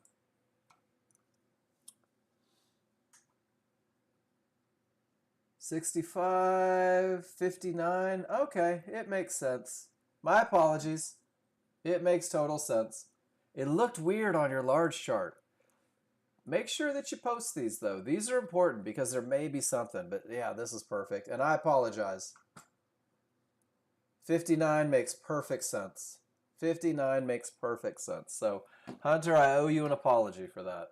I'll do that sometimes, guys. I've been known to make mistakes. Been known to make mistakes. And here's one of the things that I like to talk about. Who took this trade and said, dang it, it didn't work, guys? I hope everybody in the room took this trade and said, this is a pattern that wins more than it loses. Now, how many of you in the room had the courage to take that trade because the rules were met and didn't let this trade affect your decision to enter the market? And Hunter, that's what I want to celebrate here. And guys, this is a hard trade to take right after a loser, but it fits the plan. Did anybody skip this trade because they were still a little pissed off about the loss here?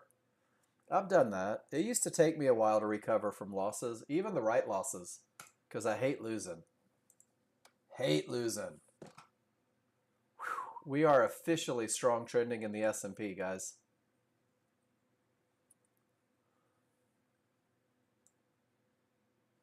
We are officially trending strong in the S&P. Crude oil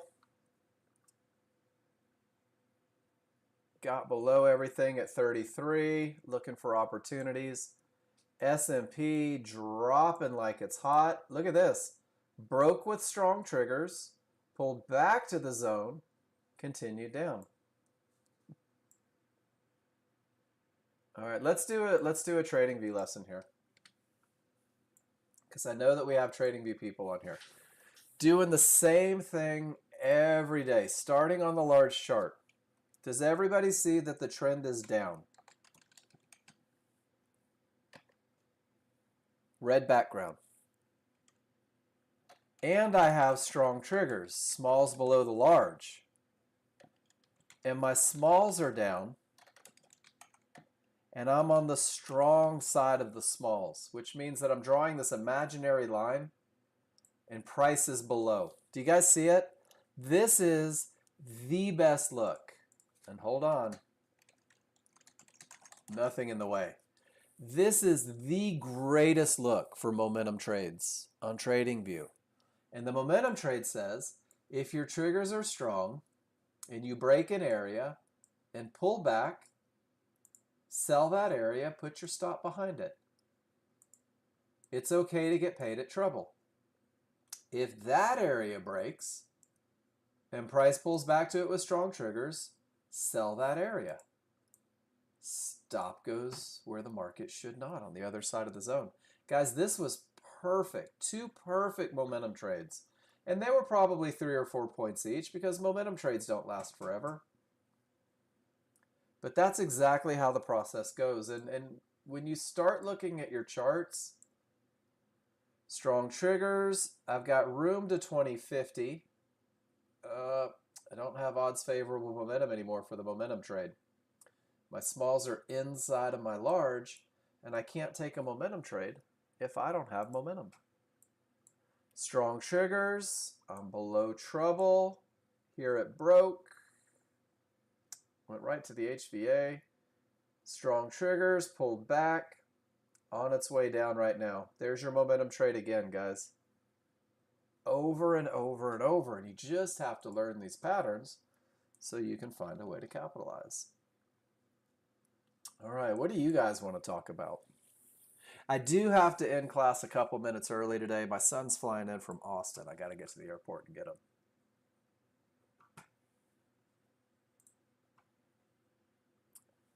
Odds favorable momentum. Took the trade after the triggers crossed. Got out below hit, resistance, profit achieved. Awesome, Caleb. Caleb, one of the things I can tell you is, do you see how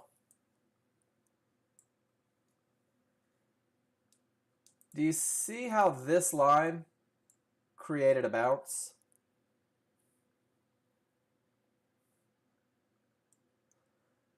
On these jump in trades, Caleb, if you let the back of the bar get below anything that can create a bounce, it's going to help keep you from suffering unnecessary retracements like this. And it turned into the trend trade, right? So if you're in at the trend trade, you're not worried about it. But this is where the market could bounce the same way it did here and maybe push you back to another trend trade or a higher trend trade or even a trade that fails. So letting the back of the bar clear is pretty helpful on those jump in trades.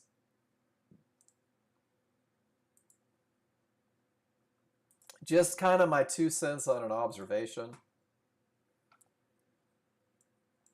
Once you get below everything, it's a little more likely to continue in that direction. Dreamer, how are we doing? I know you're new. I know you're evaluating. Shadow Picks had to leave. George T, how are you doing? George committed, bought the software, but I want to make sure you're good in the learning process. Caleb, you're killing it. Hey, Miss Claire. Long time no see. Morgan. How we doing, guys? What can I help you with?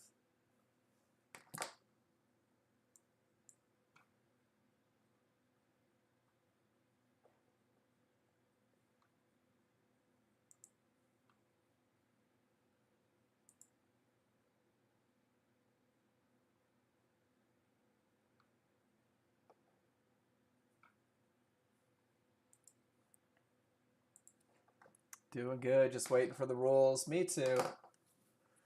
Me too. This is where class gets difficult, when nobody can find their rules met. So nobody's posting pictures, right?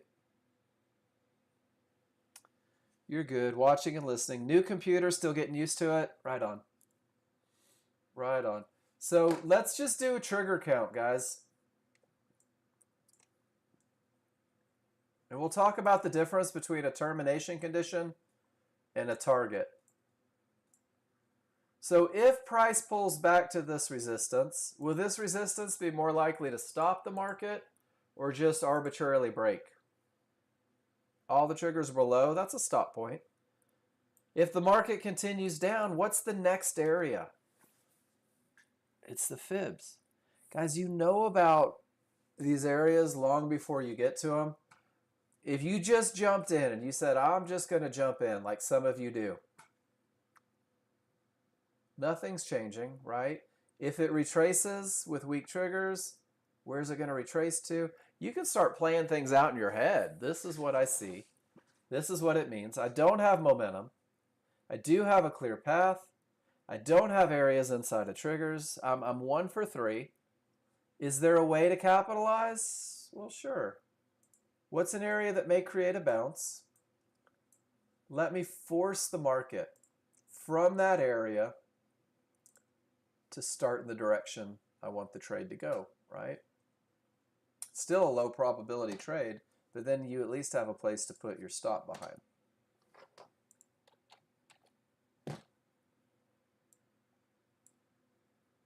Strong trending market. Weakness. No areas inside of triggers. Can I help me? Do you have to request a payment from Apex every 2 weeks, or can I wait up to a month if anyone knows? So Roy, why would you wait for a month? You don't ever have to take a payment with them. But guys, prop firms are not savings accounts. If you can take a payout, take your payout. Because if you blow out that account, Roy, you lose every penny you were entitled to. This is one of the things that people do. Oh, I'll bump it up. I'll get a big old account. And you don't account for a bad day. If you can get paid, guys. Recoup your costs. That's not trading advice. That's just as someone who works for a prop firm company. It makes more sense to get paid. You don't have to. They don't force you to take a payout. Roy, they probably prefer that you don't take a payout. One of the ways to beating those prop firms, guys, or at least trading with it the way that works for you the best, get paid. Take every penny out of it that you can get. ASAFP. Guys, price reached Fibonacci resistance. Large triggers are a full bar away. So there's 2 lessons here. This is your gap theory. Price is more likely to close the gap. Morgan, it's ridiculous to, right? It's ridiculous to pad your account. I can't go long. I don't have any short trades. Price is likely to close the gap. We'll see what happens. I'm going to leave that there on the large triggers. We'll see if they do in fact close the gap. So Morgan, think about it. If you make $3,000, right, in your funded account, and they say, Morgan, you can take 2,800 of it out, and you say, no way, I'm going to take it to $5,000. And then Morgan, you wake up a little hungover, decide to get high, wake and bake, whatever, and you lose, and the account's killed. Guess what you don't get? All of those profits. If it hits your trailing drawdown, you don't get those profits. They're gone. Money that you could have had is gone. And I know that we hate to believe that we could ever make a mistake trading or ever have a bad day trading. Guys, prop firms are not bank accounts. I was talking to John about that. He goes, why wouldn't you take your money? Take your money. Get your money out of there. So do whatever you want, guys, but that's something to think about, right? That's something to think about. Get paid as often as you can, because bad days happen trading sometimes. And especially something like Apex that has a trailing drawdown, Roy, you could have a day where you're up $3,000. Oh yeah, it's still on your PAs.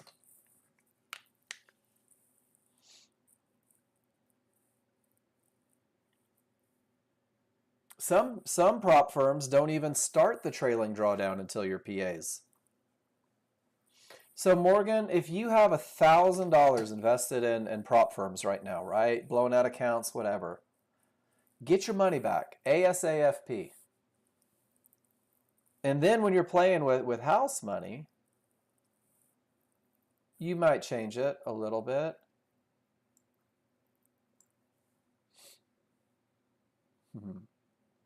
You guys know when I started with the software, I would take this long trade because of momentum, thinking that I had a winner on my hands.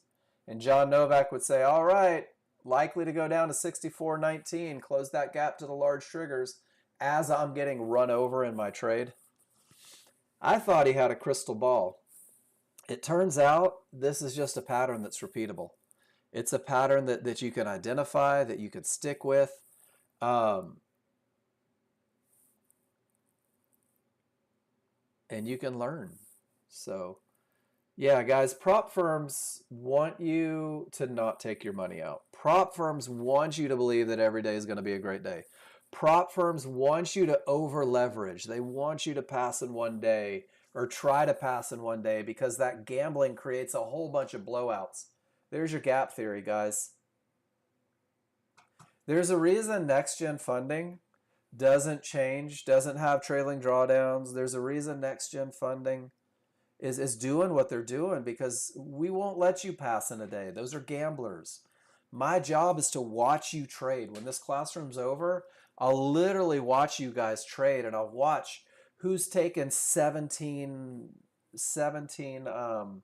contracts and over leveraging, trying to make the money because it's going wrong and adding and guys, consistency, profitability. That's what we're looking for. That's what Nexgen wants with their prop firm. We want you to make money. We want you to make money consistently. We want you to make money daily. And we want you to do it because we want to copy your trades. The person that I'm going to look to copy is the person that does the same thing every day. The person that takes the same trades every day. The person that doesn't trade in determination conditions, right? The person that doesn't fight momentum hoping a blue fib makes it go long.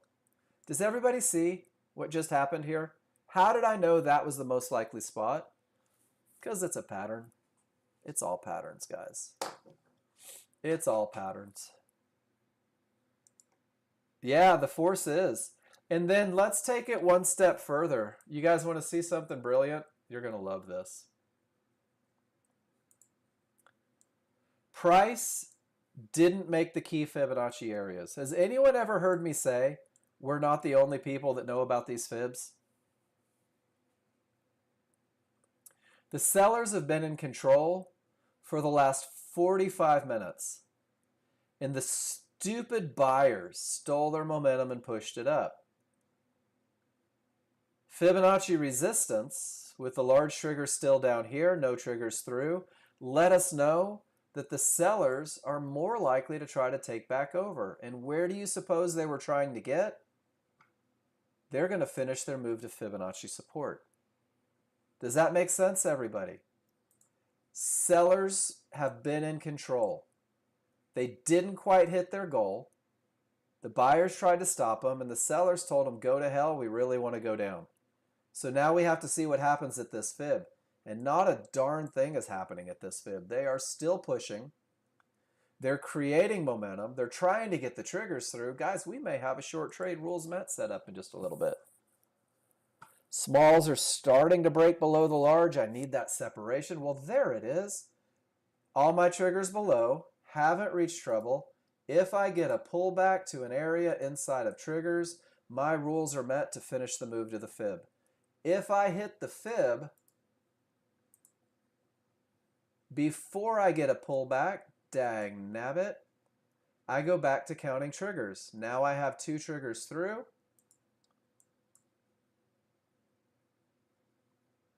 Three triggers through with momentum. If I get a pullback to an area inside of triggers, this area has the potential to break. I can't have divergence. My stop will go 4 or 5 ticks above the triggers where the market should not go. The one challenge here is this would be a momentum style trade because my reversal bar is going to hit the area.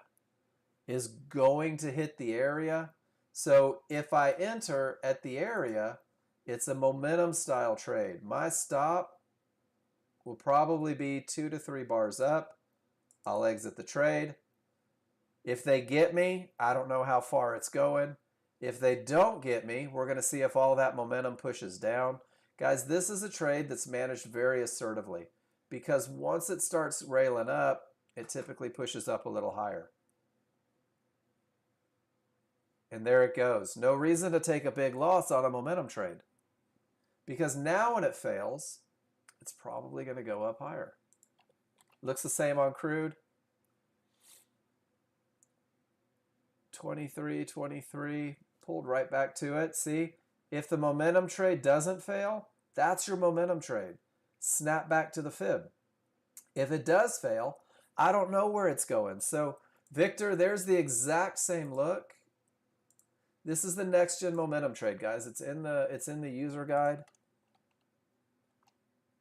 And look how much further it went back up. I don't ever feel bad about 4 ticks of risk. Don't ever feel bad about 4 ticks of risk. Because this look right here was the exact same as this look right there. More often than not, you're going to find an opportunity. Has everybody seen when you go to the Nexgen Pro Trader Funding, there should be a pop-up that says, hey, sign up and win a free $50,000 account. John's giving away 5 accounts every month for those of you on TradingView looking to get into it.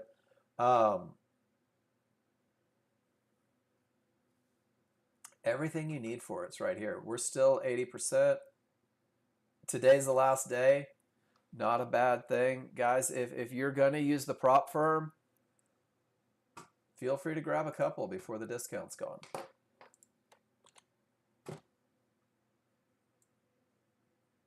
And one of the things that I don't do is I don't watch you guys trade and give you feedback based on what I see. That's not for me to do. My job isn't to watch you guys trade in the afternoon and say, hey, Victor, I noticed you screwed up, right? No, you don't have to use them immediately. You do have to use them on TradingView, though, Victor. NinjaTrader doesn't work on the prop firm. Okay, I just want to make sure you knew that. Guys, strong triggers, everything down, nothing in the way, strong triggers. If I get a pullback to this zone, I'll enter. If it gets a few ticks above that zone, I have to exit. Guys, this is the momentum trade. If it gives it to me, that's about where I want to take profits at the next zone. Does that make sense? Dang it, we didn't get it, did we? So now this becomes the potential entry. And I locked up. And that becomes the potential stop. And my target's the same. The only thing I'm not in control of is whether or not they come get me. Hunter, because, oh, great question. Hunter says, why'd you get stopped out of that trade, Mark? Because, Hunter, it wasn't a trend trade. Let me show you something pretty cool. This is why I think everybody should name their trades. So what I was taking was what we call a momentum trade. And a momentum trade is really reliant, Hunter, on the large chart momentum with only the potential to break. And what I'm hoping is that this fib stops it. It's the only area inside, and it continues down. And if it doesn't stop it, I don't really know how far up it's going to go because I don't have trend trade rules met up here at the midband. It's the same look as right here.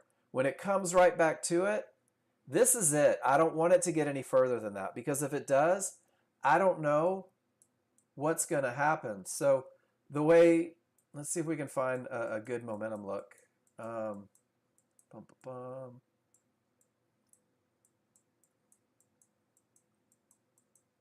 It's a different kind of trade with a different set of rules. When this trade fails, there's a good one. That's when it pushes up higher. And I don't have rules met for a trend trade, Hunter. So knowing what kind of trade you're in gives you a heads up on how to manage it. Does that make sense?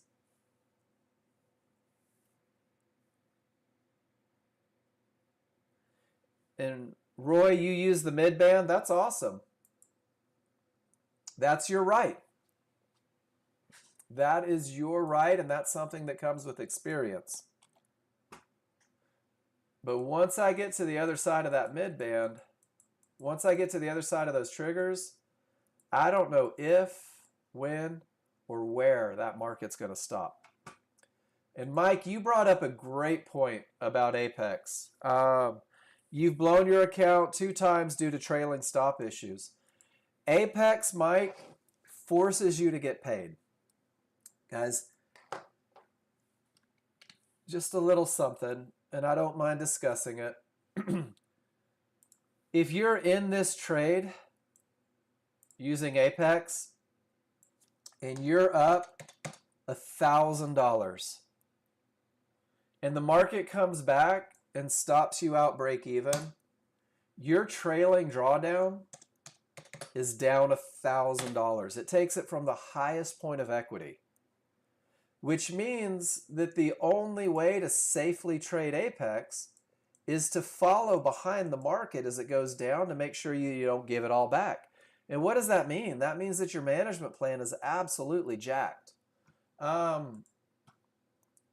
So management, Mike, takes a different approach on Apex. Getting paid at areas becomes incredibly important. Getting paid on Apex. Roy, let's see if your mid-band holds. I don't know if, when, or where, guys. Oh, damn it, Roy. It didn't hold. That's why I don't just use a mid-band. That's why I use an area inside of triggers. And here we are again, right to resistance. Large triggers a full bar away. Have we seen this before? From a bad bottom in a market that's been just cranking down. Let's see if they close the gap and continue down. Or let's see if they close the gap and create a termination condition here at 0225. But I'm sure as heck not going long. Does that make sense? Roy, that's why, as much as I love a mid-band, if it's not in triggers, expecting it to hold is really a matter of hope.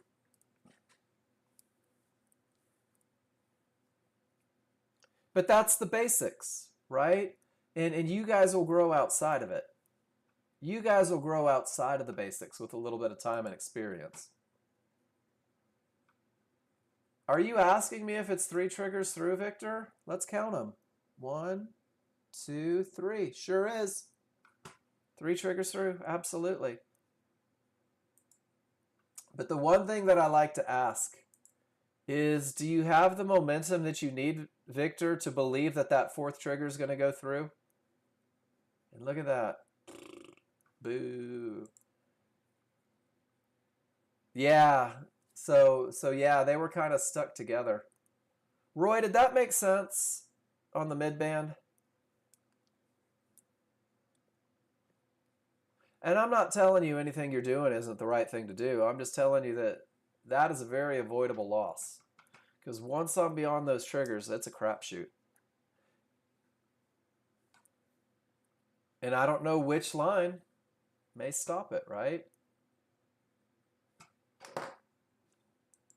It's just repetition is all it is. It's just repetition.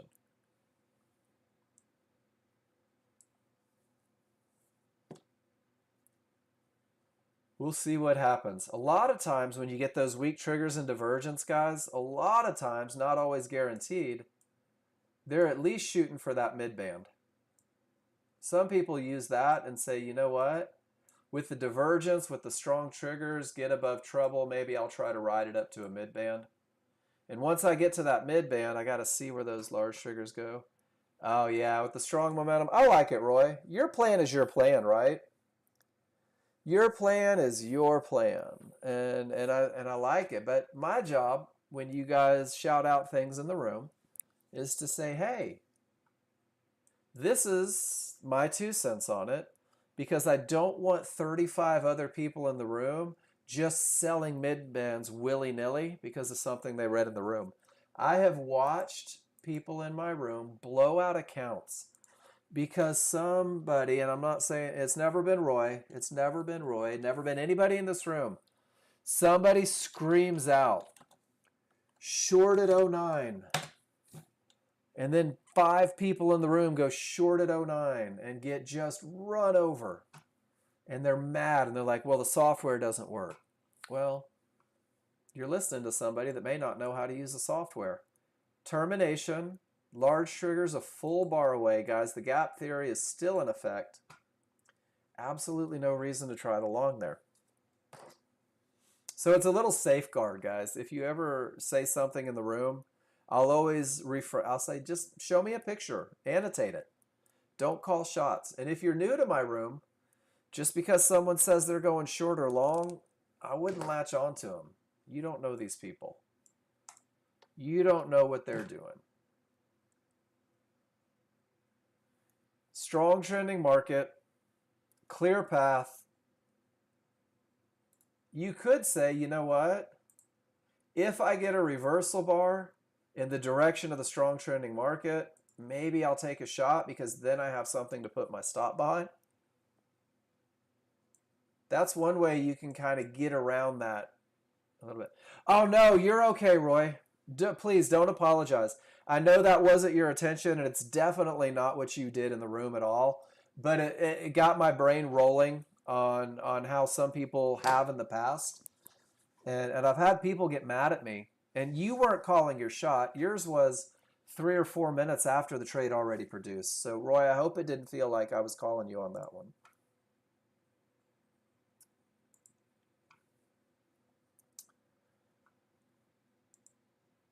All right, Hunter, thought there was still momentum.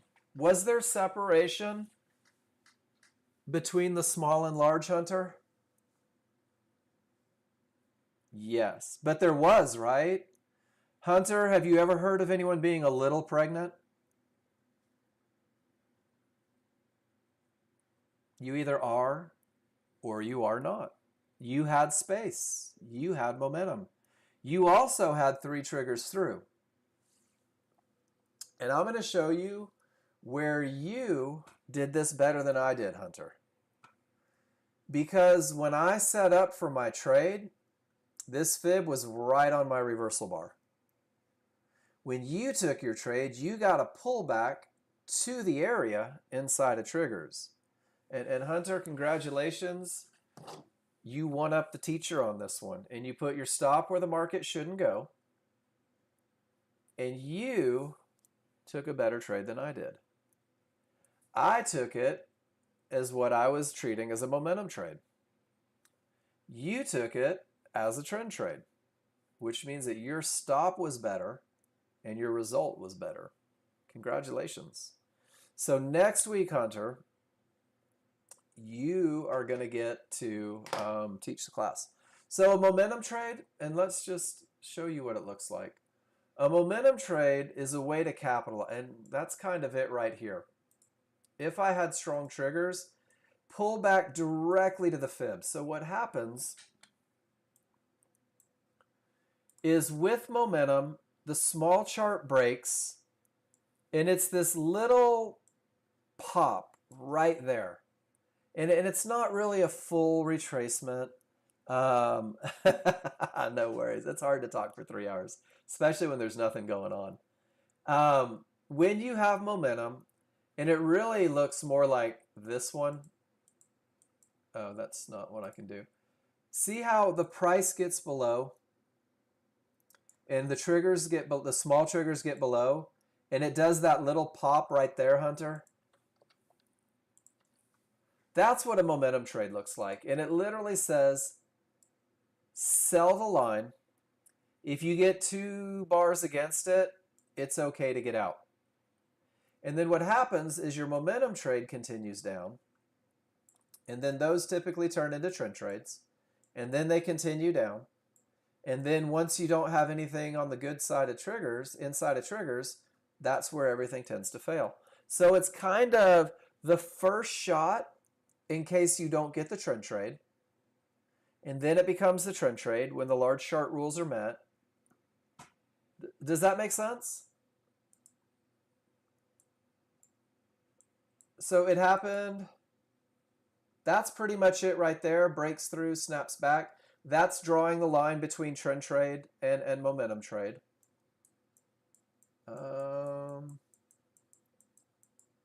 See if we can find. Breaks through, snaps back to the 1-to-1s. When the momentum trade fails, becomes a trend trade. But you want those small triggers through too. I'm trying to find an example that's a solid example.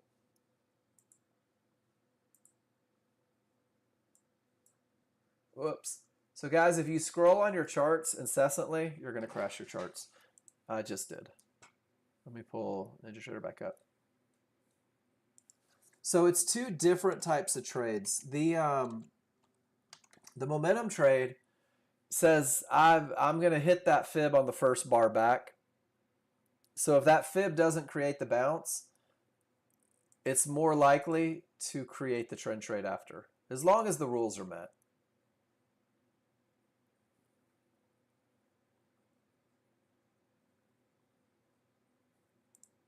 Cool. It's going to be maybe the next trade that you look for. When you're really comfortable with the trend trades, that's kind of the next trade. And then guys, once those small triggers turn against you, you have to wait for that bigger pullback to an area and a close below. You never got it here. And now the triggers are against you again. We're pulling into zones. We're pulling into one-to-ones, right? Strong triggers up. Is everybody with me on this? My next trade is going to come from something around here, but I can't fight the small triggers. So as long as the small triggers are up and against this trade, I won't jump in on the strong side of them. Does that make sense, TradingView people? Large chart says down. Large chart says room to trouble. Large chart is giving me everything that I need to look for a short trade. Small chart says, Claire, pump the brakes. George, pump the brakes. Pablo, sit on it for a second. We're pushing higher. And now what I want is I'm going to want to close on the correct side of these triggers. It's probably going up towards the mid-band and the HVA with this much momentum. I'm not just going to jump in hoping an area holds. One of the worst things you can do is fight this momentum on a small chart.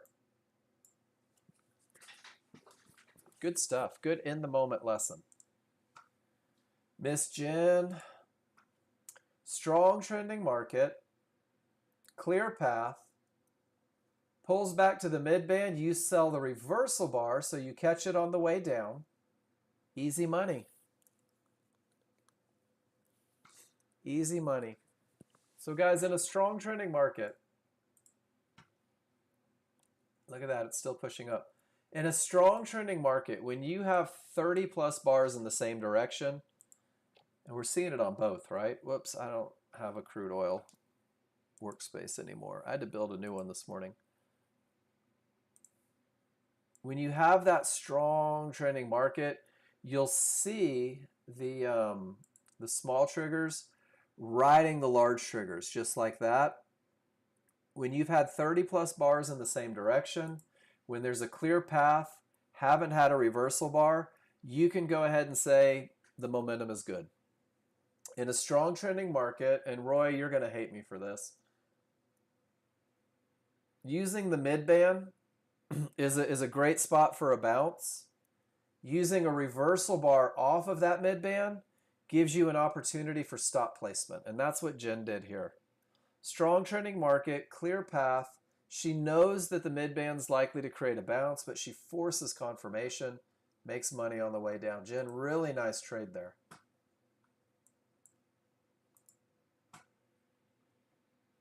Hey, look, it closed the gap to the triggers. Isn't that cool how you guys know that could happen?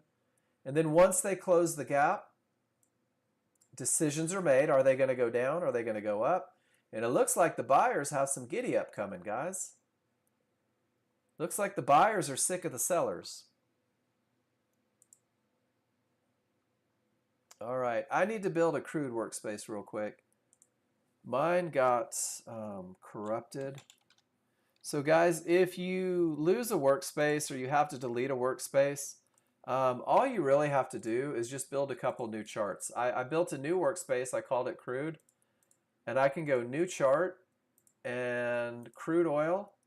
My big chart is 13.2 dynamic Renko bar. Make sure that tick data is on. Click OK, and it'll start building that chart. New chart, crude oil. My small chart is the 5.1. I go to my 5.1 Renko bar chart, and I have to change the settings here to 5.1. Tick data is on. Click OK. And then once I build this, what I didn't do this morning and I should have done is save that workspace so if something happens, it's good. There's my 13.2. There's my 5.1.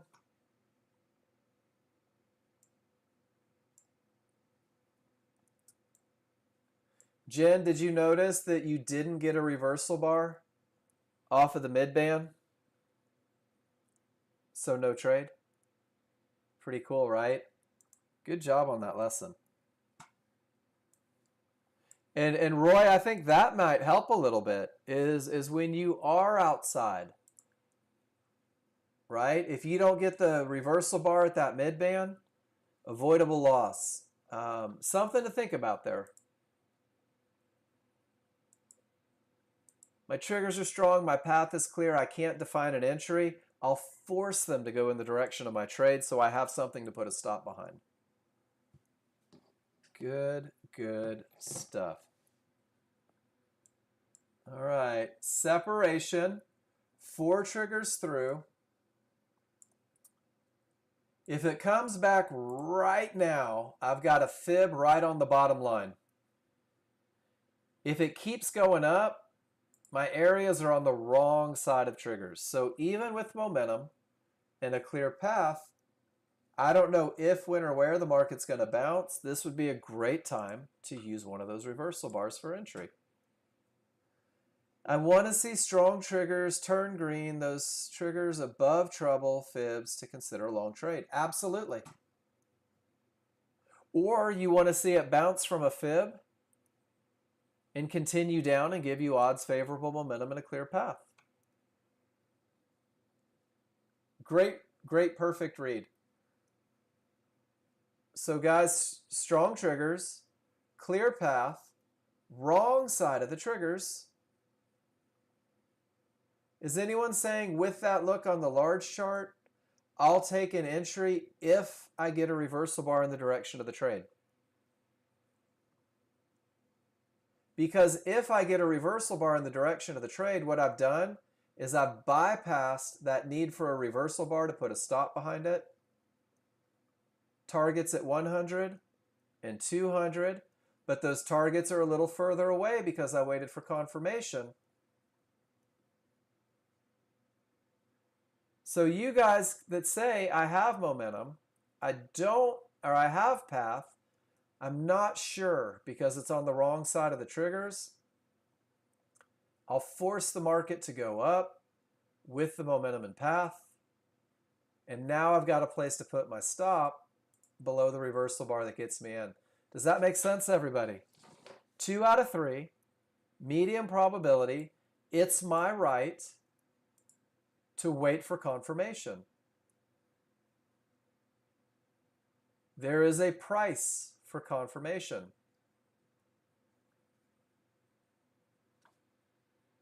But the cool thing is, if it pulls back down now, my mid-band's going to work its way inside of those triggers. There's my first target. Let me go break even. You guys want to play the odds game and see if the second one makes it to the fib? I've got nothing to lose. I've got all the momentum. My path is clear. Should we see if they make it? What do you guys think? Do we go break even?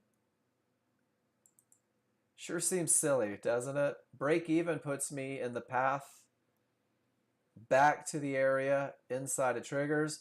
Morgan, do you take $200 and see if they give you another entry?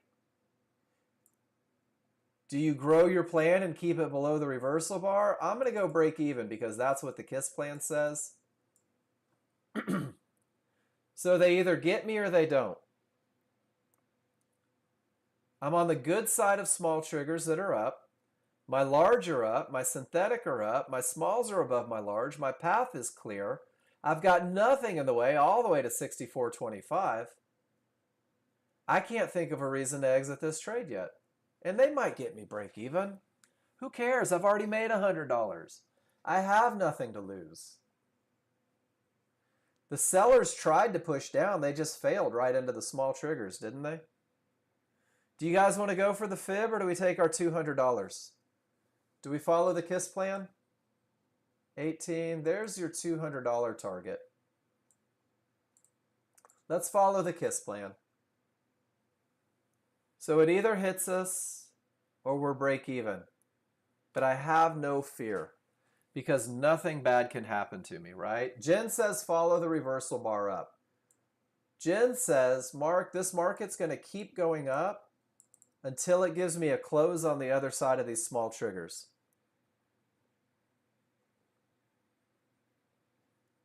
Have a good one, Andy.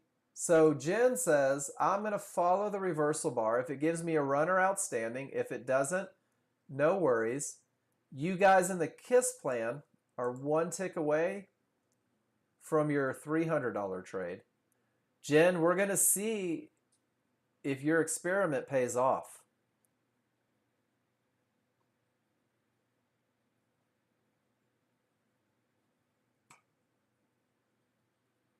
We're going to see. They didn't get 200. They came close. Jen, you might have gotten us an extra point out of this one if it comes back from here. Is everybody with me? Dreamer, Hunter, George, Victor, Chariot, GWC? Do you guys see the Ys? 187.50. Boy, they keep getting stuck there, don't they? And just for reference, that's where it becomes a $300 trade. Worst case scenario on this trade is, well, there we go. So that was your target in the KISS plan, guys. Congratulations, $300 trade. Jen says, Mark, if they don't close below these small triggers, the market's not going to go down. Same way it happened here. Let's see if we get to the fib in this trend trade. So we're just going to keep following the reversal bar marker, guys.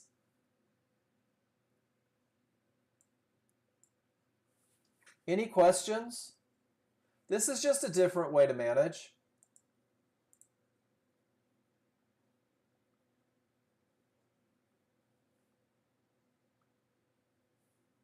You've got to program it in, Victor.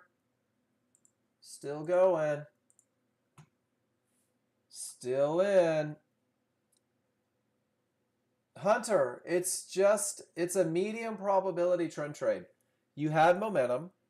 You had a clear path, but because your areas were on the wrong side of the triggers, Hunter, a lot of people say with this great look on the large chart, I'll just wait for a for a confirmation bar, and it puts you in. There's a cost for the confirmation, but what does it do? It says this was a little bit of overrun. It was a little bit of overrun right at the areas. Profits were set right here, Hunter, at 22. Jen said, let's chase the reversal bar marker and see if they make it to the fib. If they don't make the fib, we'll just keep locking in a tick every time it prints a new bar up. So it's a medium probability trend trade because the entry wasn't clearly defined. And we just went back to... We just went back to this idea, Hunter. When you can talk about what's good and bad, you know whether it's high, medium, or low. Is it going to keep going? Jen, you're looking pretty smart right now. Because the expectation for a trend trade is that next key area. The KISS plan is designed to get you guys paid. And you might even say right here, and Jen, have you ever done this? I'll just put my stop at 22, so it's $300 no matter what. But that's chum in the water, so we're going to follow the reversal bar marker. That's it. Absolutely perfect, Hunter. Absolutely perfect. Jen, you did that? So you Apex traders would do that as well. That's where my target was. We're going to follow Jen's plan, even though Jen won't follow her plan. And see if it goes. What's against it? Smalls are up, large are up, smalls are up, large are up, synthetics are up. Everything says up. We're learning how to hold for bigger moves, and we're putting ourselves in a logical, pragmatic spot for exit if we get a reversal bar against the trade, because that would be a loss of momentum. It's hard to watch it fluctuate, isn't it? But guys, if you're already guaranteed like $275, so Hunter, as long as price stays left of these triggers, it's going to go up. As long as price doesn't close on the wrong side of these triggers, it's going to go up. Let me show you. As long as price is left of those triggers, it goes up. When did it start down, Hunter? On the close on the wrong side. So we're going to chase that reversal bar marker and see if we can get a little more than $300 out of this trade. And then there's our target at the fibs. And guys, a little more money in the bank. Pretty cool, right? Same logical approach. Because my large chart says look for an entry, I go look for an entry. Because my areas are on the wrong side of triggers, I wait for confirmation. I take a target at 100. I could have made it a $300 trade, but I'm a sucker for Margot Robbie, and she told me, just follow the reversal bar marker, Mark. With a trend trade, it's more likely to hit the next fib. And there we go. So we had a failed trend trade, and we had a winner trend trade. I had a failed momentum trade that Hunter did better than me, and a successful medium probability trade. And guys, I'm up $430 on the day, doing nothing but following rules. I will refuse to accept that the software doesn't work. But what I will do is say, if you don't know your rules yet, it's probably not going to work as well for you. So let me help you with the rules. Great job today, everybody. Out.